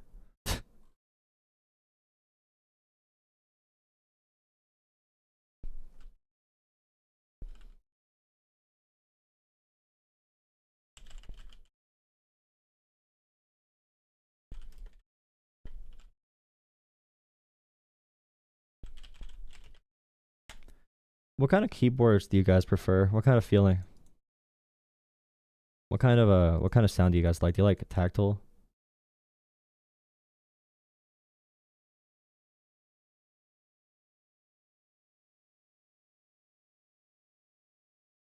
But is there a way that I can use all my programs and use like if I get to 16, I don't want my stuff to crash. I'd rather just like automatically. There's tactile. I'm trying to remember. There's linear, right? Linear is where it has no click. Like right now. Right now I just ran out of memory for my page. Like literally just happened right now. Do I need more than 32 gigabytes for what I do? Is 32 not enough for streaming? Can I just get another stick and increase it to like 48? Does that work? And if so, do you have any recommendations? Like, can I add a third stick, or do I have to add them in pairs, or?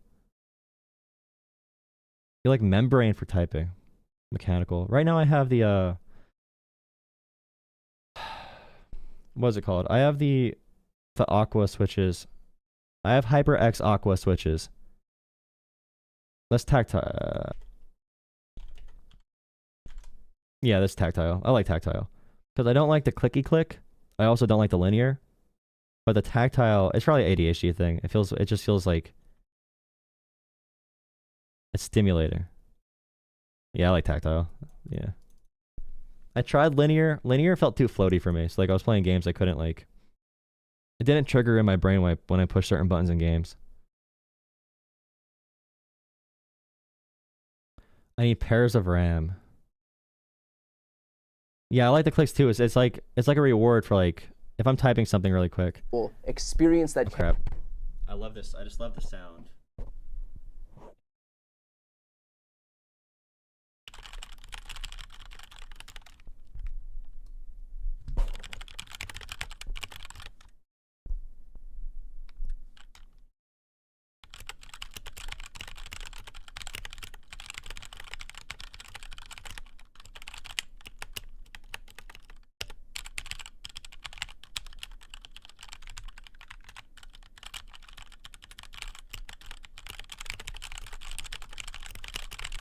Chaos.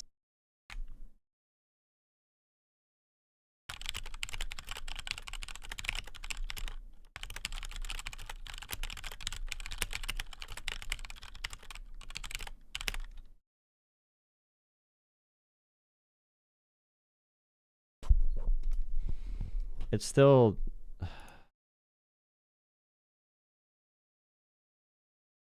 It still says available is 16. It still says the same about installed versus available.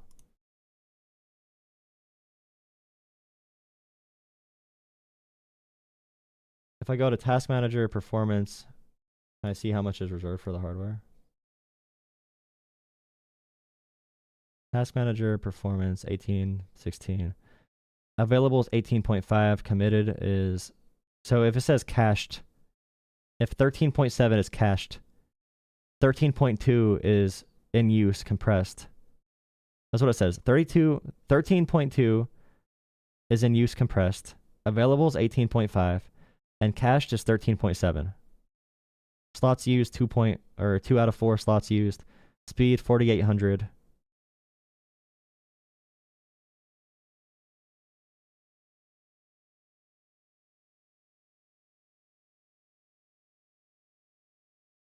So if my available is 18.5 and I'm constantly having memory crashes, then you're basically saying that I need to get. You're basically saying I need to upgrade my RAM to probably 62, or wait, 64. Because if I'm pushing that limit all the time, then 64 would be beneficial. Yeah, so 18.6 is available, 13's in use. I have 34 committed total, and cash is 13.7. So I guess reserved for the system, right? Or reserved for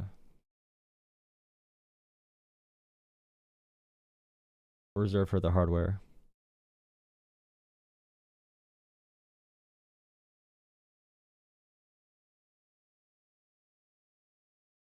I have 64-bit.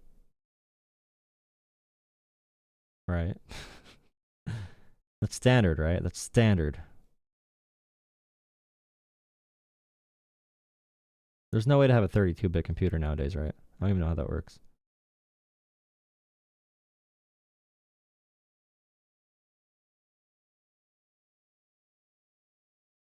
So my full memory and storage, well, yeah. But physical memory, RAM, okay.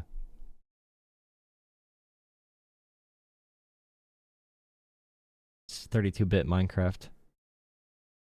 My processor is an i9 13 is a i9 13900KF, 3000 megahertz, 24 cores, and my graphics card is the 4070 GTX 4070.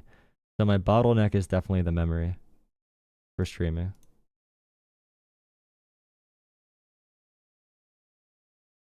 Could the memory be a reason why my audio interface is lagging often? Or at least there's a delay in it. Could memory help does memory affect the drivers for my audio stuff too? It does affect the audio drivers? Is that what the S is for?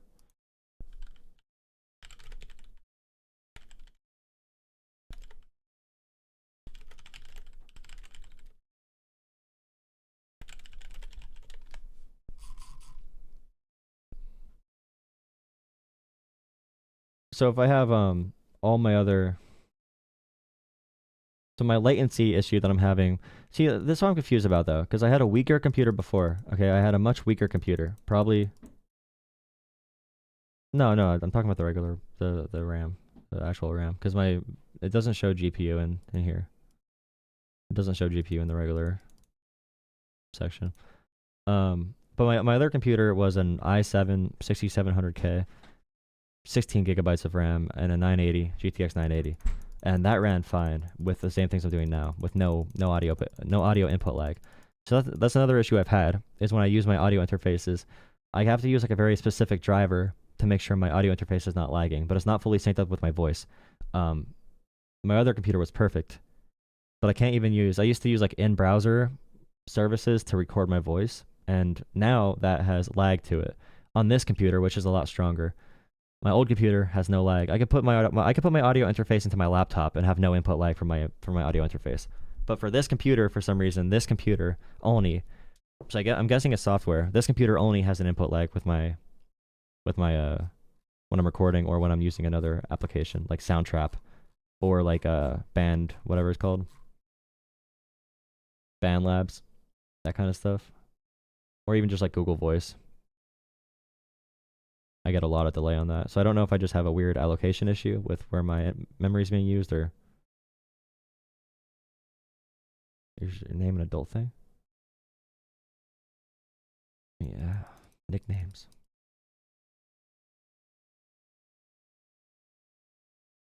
It's during OBS it's fine, but still my voice is not synced up with the microphone as much as I would like it to be. There's still a delay. So like even when I look at my videos back, it's not as clean as I would like it to be. I would probably need to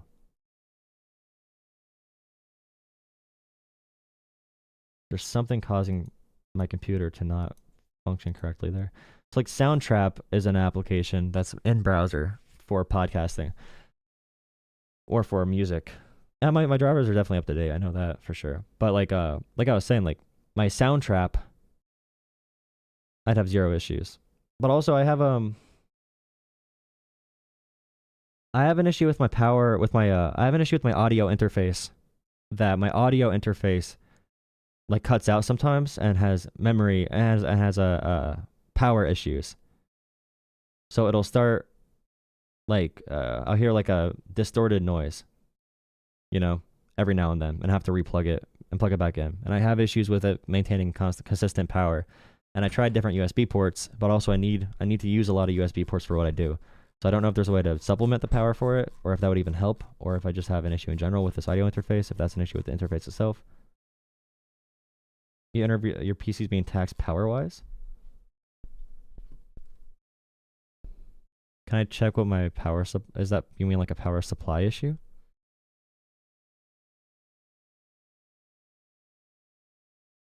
Now there's only one connection, I think, for this interface, so like it only connects through one USB. There's no like there's no other way to route it. There's not because some USBs or some audio interfaces have 2 ports in them. How many watts is a power supply? I think it's fine. The USB ports, different USB ports can be stronger on a computer, and some of my devices are more demanding. So like USB 3s versus USB 2s, and then sometimes I have to switch it over to a different port for things to work. Like my capture card would not work on any of my back USB ports. I had to use a front one. USB hub, USB splitter to inject power. So can I have like a USB hub, for example? Are there USB hubs that you can route power into so the power doesn't drain from your main system as much? Like USB hub with local power adapter? Is that what you would probably, is that what that would be? Powered USB hub, USB splitter hub, faster data transports with power adapter. So you're saying this would take away from the demand from my computer and move it onto the USB hub. Is there a good brand or like a trusted brand that streamers would use that I know is safe and effective, like vaccines? Amazon is a bunch of random companies, obviously. Does Best Buy have it? No. These don't seem to be very popular. Or do I just like do a USB hub, USB-C hub, and go off just the USB-C port? Anchor makes a good one. Is this like a common thing people use? I see Anchor's USB hub, but I don't see any. I see their USB hub, but I don't see. Oh, wait, I see it. 11-in-1. Anchor 565, 11-in-1. Is that the one you're talking about? Anchor 565 USB hub. It has a USB-C PD input for 100 watts input. It has the Ethernet slot, audio. It has multiple USB 3.2s, or has one USB 3.2, 2 USB 2.0s, SD card, display port, USB-C 3.2.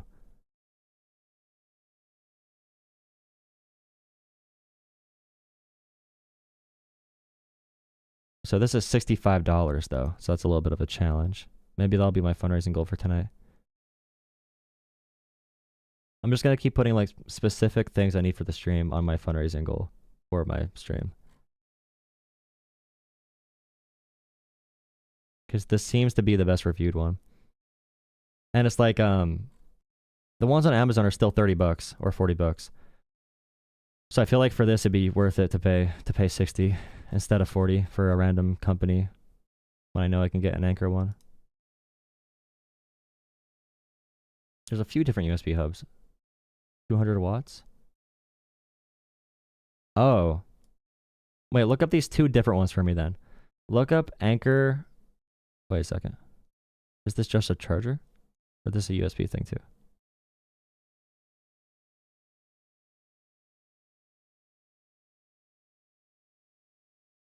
Anchor 565 USB hub. Look up Anchor 565 USB hub.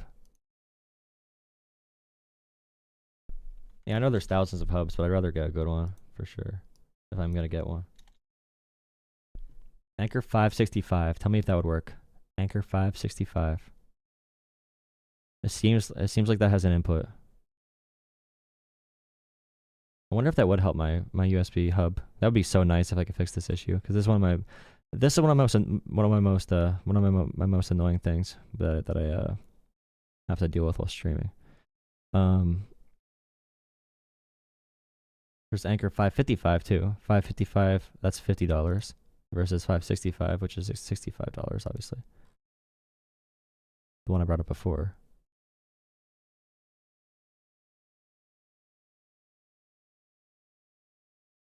Don't spam. We'll talk politics later.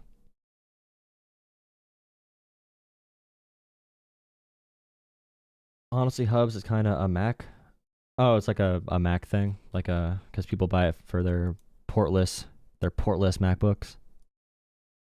Here's a USB docking station. Okay, well this is a docking station. This one.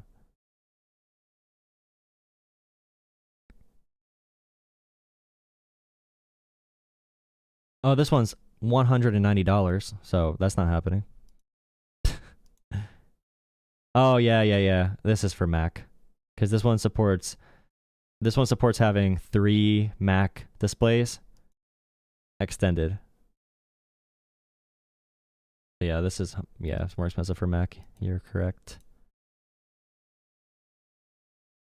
565 would work. Anchor 565. So you're saying the other one I sent would not work? Or wait, no, 565 is one I sent. That's the one I did send. I did send 565. And 100 watts in. Wait, it's 100 watts power delivery.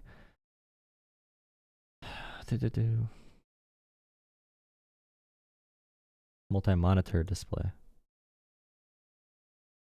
8.5 pass-through. 18-month warranty. I like that.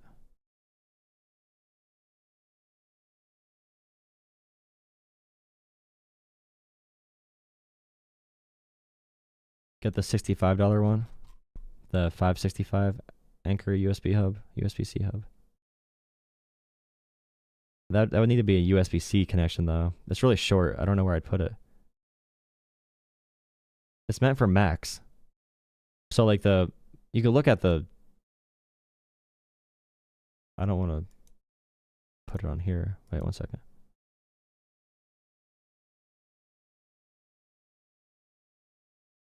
So like for this, for example, I think I'm good with everything on here. For this, I don't know what I would do because this cable's very short, like for laptops. It does say there is a power input though. But is that for charging computers? So like pass-through charging. But does the pass-through charging work on a desktop? I know I can't, but not charging, but like would it work if I connect it to my desktop through USB-C and then I still had it plugged in? That's just pass-through charging, right? That's not going to give more power to my other devices that are on the USB hub. So like for me to fix this issue, I would need a 543.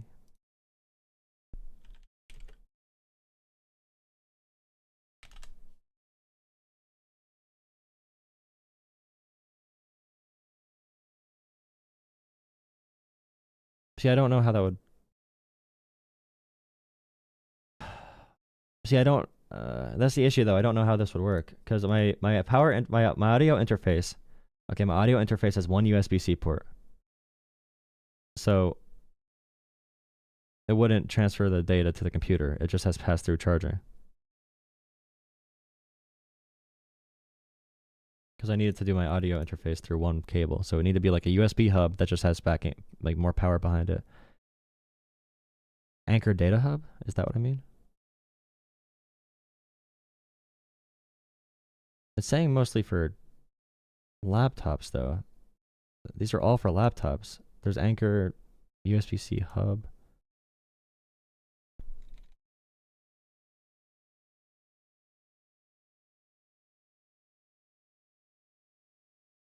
Every port will be connected to the computer, so I can't have anything connected to the wall power. So I need a USB power hub or USB hub that has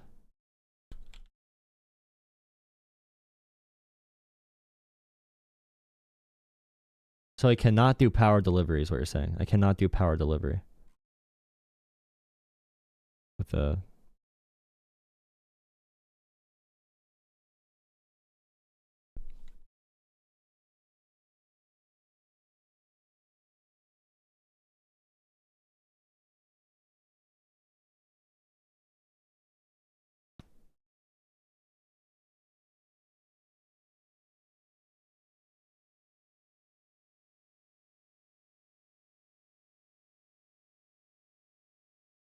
Oh. So if I have, that was my main question though, is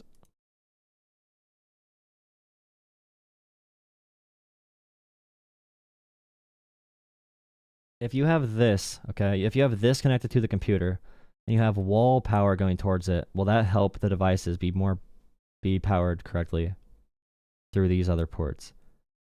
Because I feel like having all my devices through, or would the one supply be enough? Is there technology in here that makes the supply, like, give more electricity to my devices? Like, I don't need to connect it to the wall because of the however the technology works?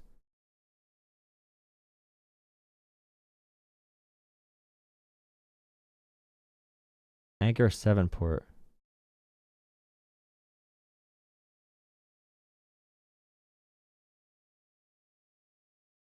Okay, interesting.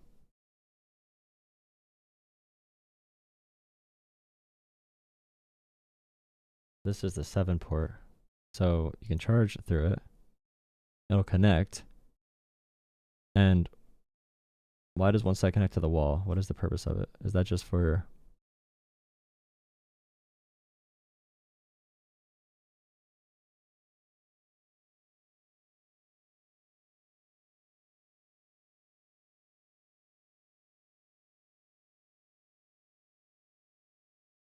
May not work around USB 3 ports, USB 2 connection.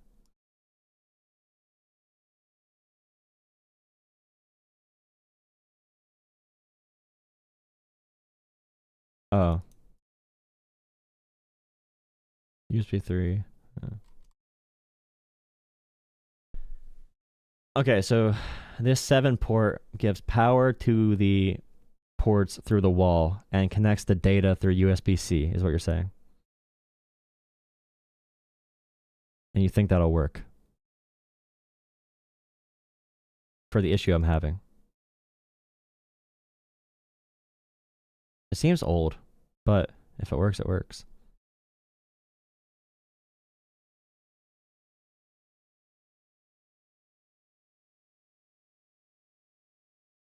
You'll still need the power port for anything with a dedicated power port? Well, yeah, no, but like... Ugh. My audio interface has issues maintaining power off of any USB-C. Or any, not USB-C, but... Any USB on my computer has issues with my audio interface maintaining power. So...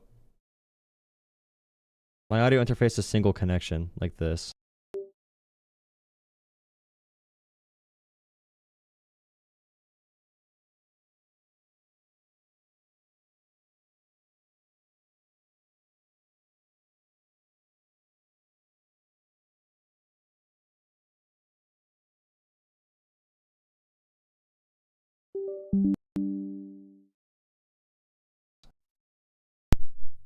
It can also be an audio interface issue. But it needs power, and I got a pre-built computer for it was a really good Black Friday sale. That's why I bought this. So like,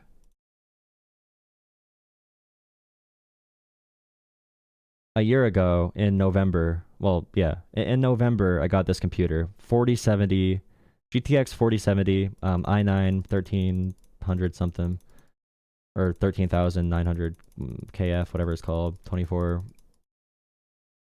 cores, and then also the 32 gigabytes of DDR5, or DDR, is it DDR5 or DDR?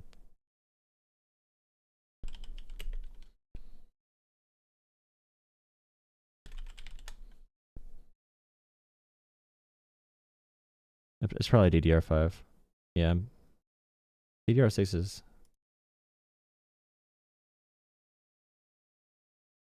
Not out yet, right? When does that come out? Is it out? Is DDR6 out? When does it come out? Anyways, 32 gigabytes of DDR5. Yeah, I'll try that out. Yeah, goodbye, guys. Goodbye. Leave. Well, I can tell you based off my former purchases, the power supply is more than enough. I guarantee you. It's not that issue. It's the USB power delivery. So, like, if I have... So, for example, I have a capture card plugged in for my video games. All right. I have a gaming controller plugged in, which shouldn't really do much. I have an audio interface plugged in with a direct monitor that I also have through another audio application. I have my webcam, which is pretty intensive and goes purely off of the computer's power. I have a really good webcam. So, like, this is the best webcam you could possibly get. Because to get any better image quality, you need an actual camera and a capture card and a bunch of other things for the camera. But my webcam is like the best webcam you can get. Every one of my ports is full, and it's all like power intensive devices. So if every one of my USB-C ports is full, then it might cause issues. Yeah.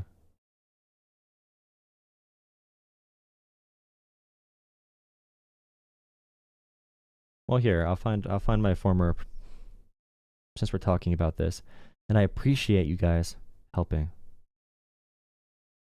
answer my amazing tech questions so I can resolve this issue. I'm guessing it'd be worth it to get the extra RAM anyway. Should I just buy the same RAM that's in the computer already and put that in, or can I do a different brand?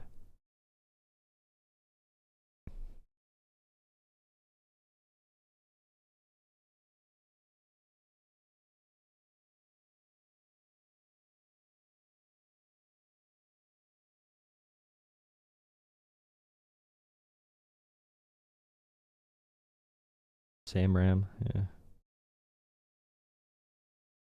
My first computer that I got was corrupted because of the power supply, or not power supply, the SSD went on my first ever computer.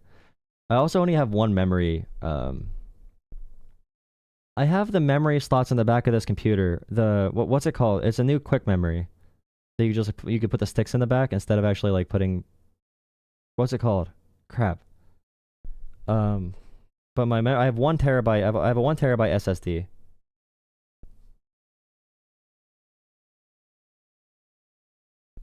NVMe. Is that worth getting, or should I, if I want to expand my memory, should I just get another SSD? Can I have 2 SSDs? I don't know how anything works at all. My SSD is 1 terabyte, and I need to constantly delete footage. So it's been kind of tough, especially when I record at 1440. So my files are bigger, and I have multiple hours of recordings.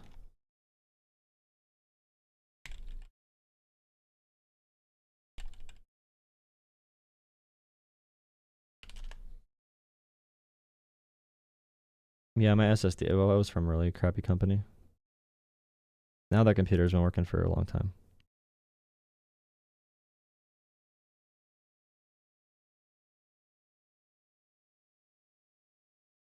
Power supply.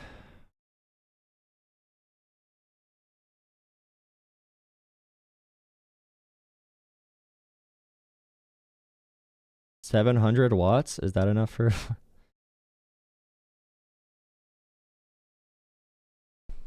Is 700 watt power supply enough for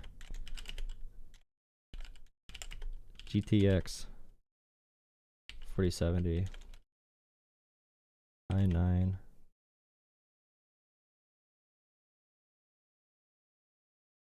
13 900K and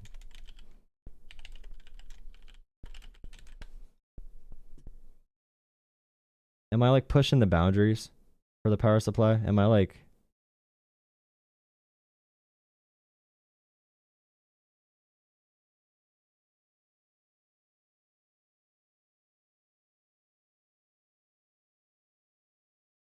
Hmm.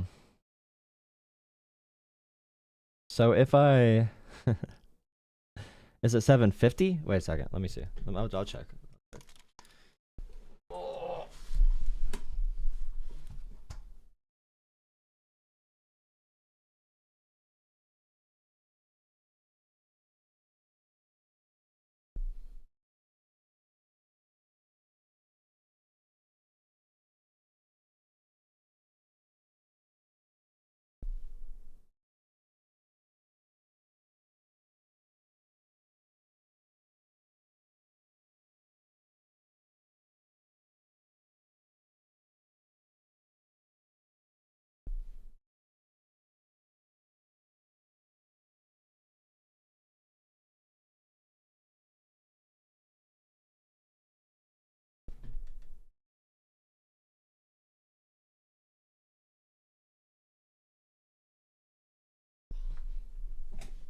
Nothing is visible.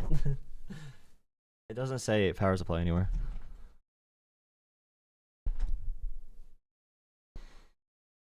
I see it. It doesn't say what the actual number is. It's hidden. It's like in behind that mother my case.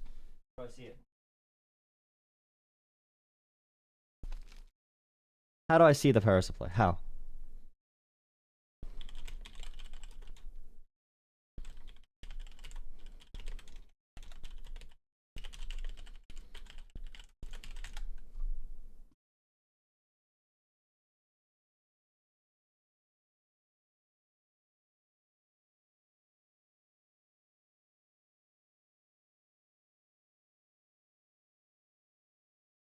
Memory is RAM. I know. I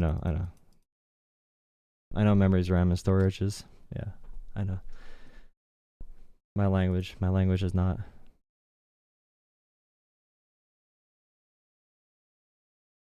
Here's the actual computer I have. Yeah, I have 700.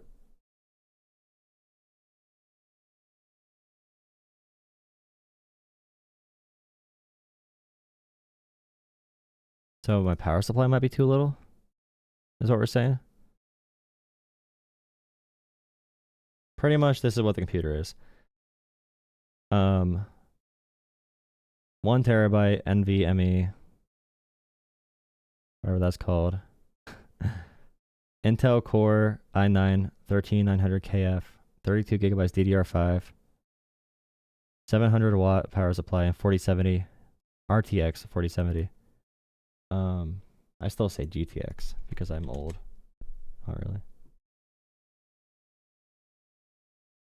I'm seeing the I'm seeing that the ideal would be like 800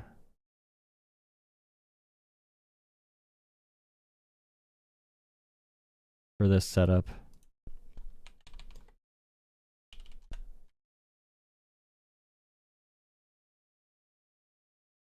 Or 850 power supply.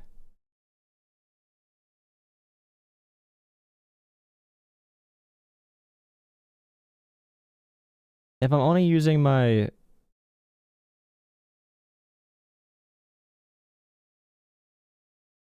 I don't know about my CPU. The CPU is estimated at the max is 250, but what is normal use? The 4070's peak 200.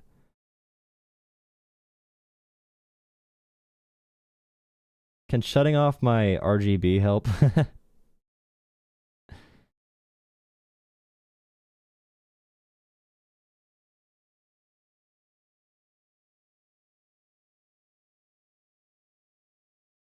But I cannot argue, or I cannot add a, there's no way I can add a SSD though, if I do that, right? There's no way I can add a SSD if I have the current power supply.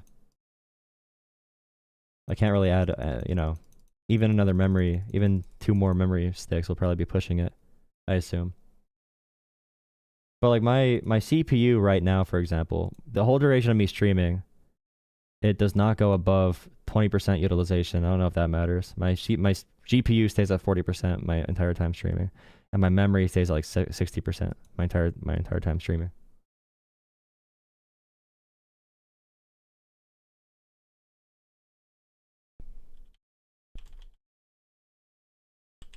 But that could be why my devices will shut off. But the maximum wattage per port isn't that high, right?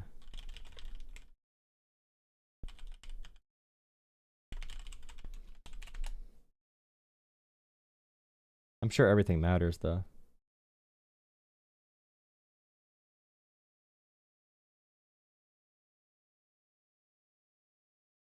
So my interface takes around 3 watts.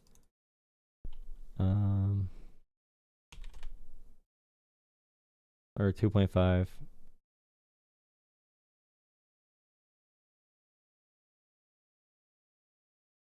My webcam probably takes like 6 watts, right? Because it's a 4K webcam. I assume.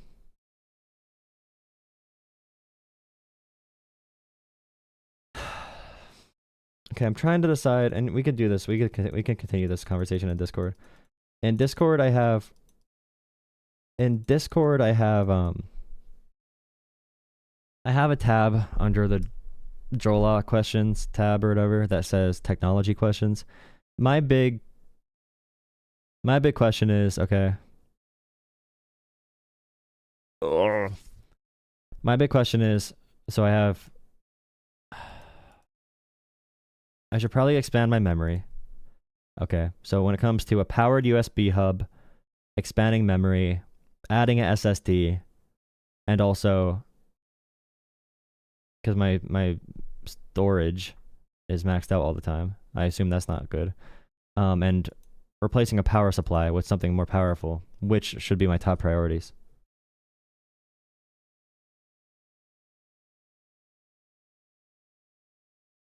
I know I'm doing troubleshooting, but the whole stream is up, so you can go back and watch the regular stream. I'm just talking to people. It's a stream. It's a stream. I'm talking to my friends that watch my channel.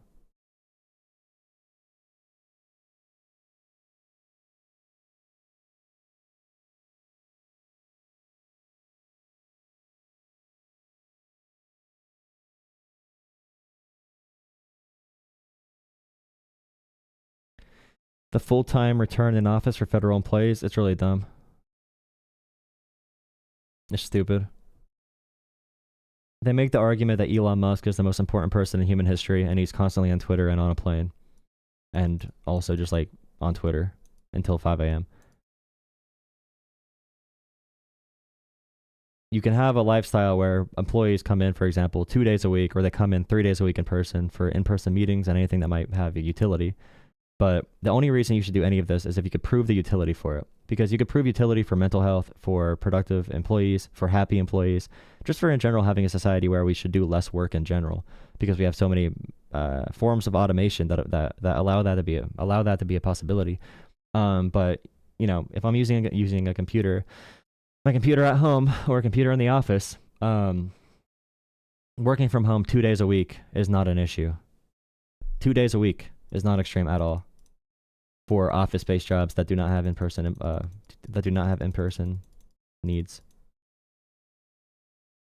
Anyone who says they should be full remote all the time or full in-person is probably unreasonable if they're really strongly held to it. The only real solution is, what is the job? What are the functions of the job? How do we balance the employee satisfaction, productivity, and like we want a better world in general. It's okay to have a better world. And also, in general, having people on the road for office jobs that you don't need to be in person for, it clogs up the roads and traffic and uses more gas and makes gas more expensive. So reducing the congestion on the highways should benefit everyone. Yeah, the DC traffic. If they can make an argument like you should be in person certain days a week, but a lot of, like if you work in an office or a policy job or comms or something, a lot of your job is going to be restricted to a desk anyway. You're going to go, like, why drive 40 minutes, clog up traffic, use energy resources, and pay for heating and cooling a workplace where people are just going to go sit in cubicles? If that's your job, is to drive and sit in a cubicle, why can't you just sit at home? Unless if you have like an extreme... Unless if you're a high up, okay? if you are a national, if you are in like massive, if you're massively important to national security and you need to be on a direct connection to the secure network, sure. But that's like 0.5% of federal employees. OCCT. Stress test. Okay, I'll figure that out. Thank you guys for the help. Thank you. I'm going to go do some stuff, relax a little bit.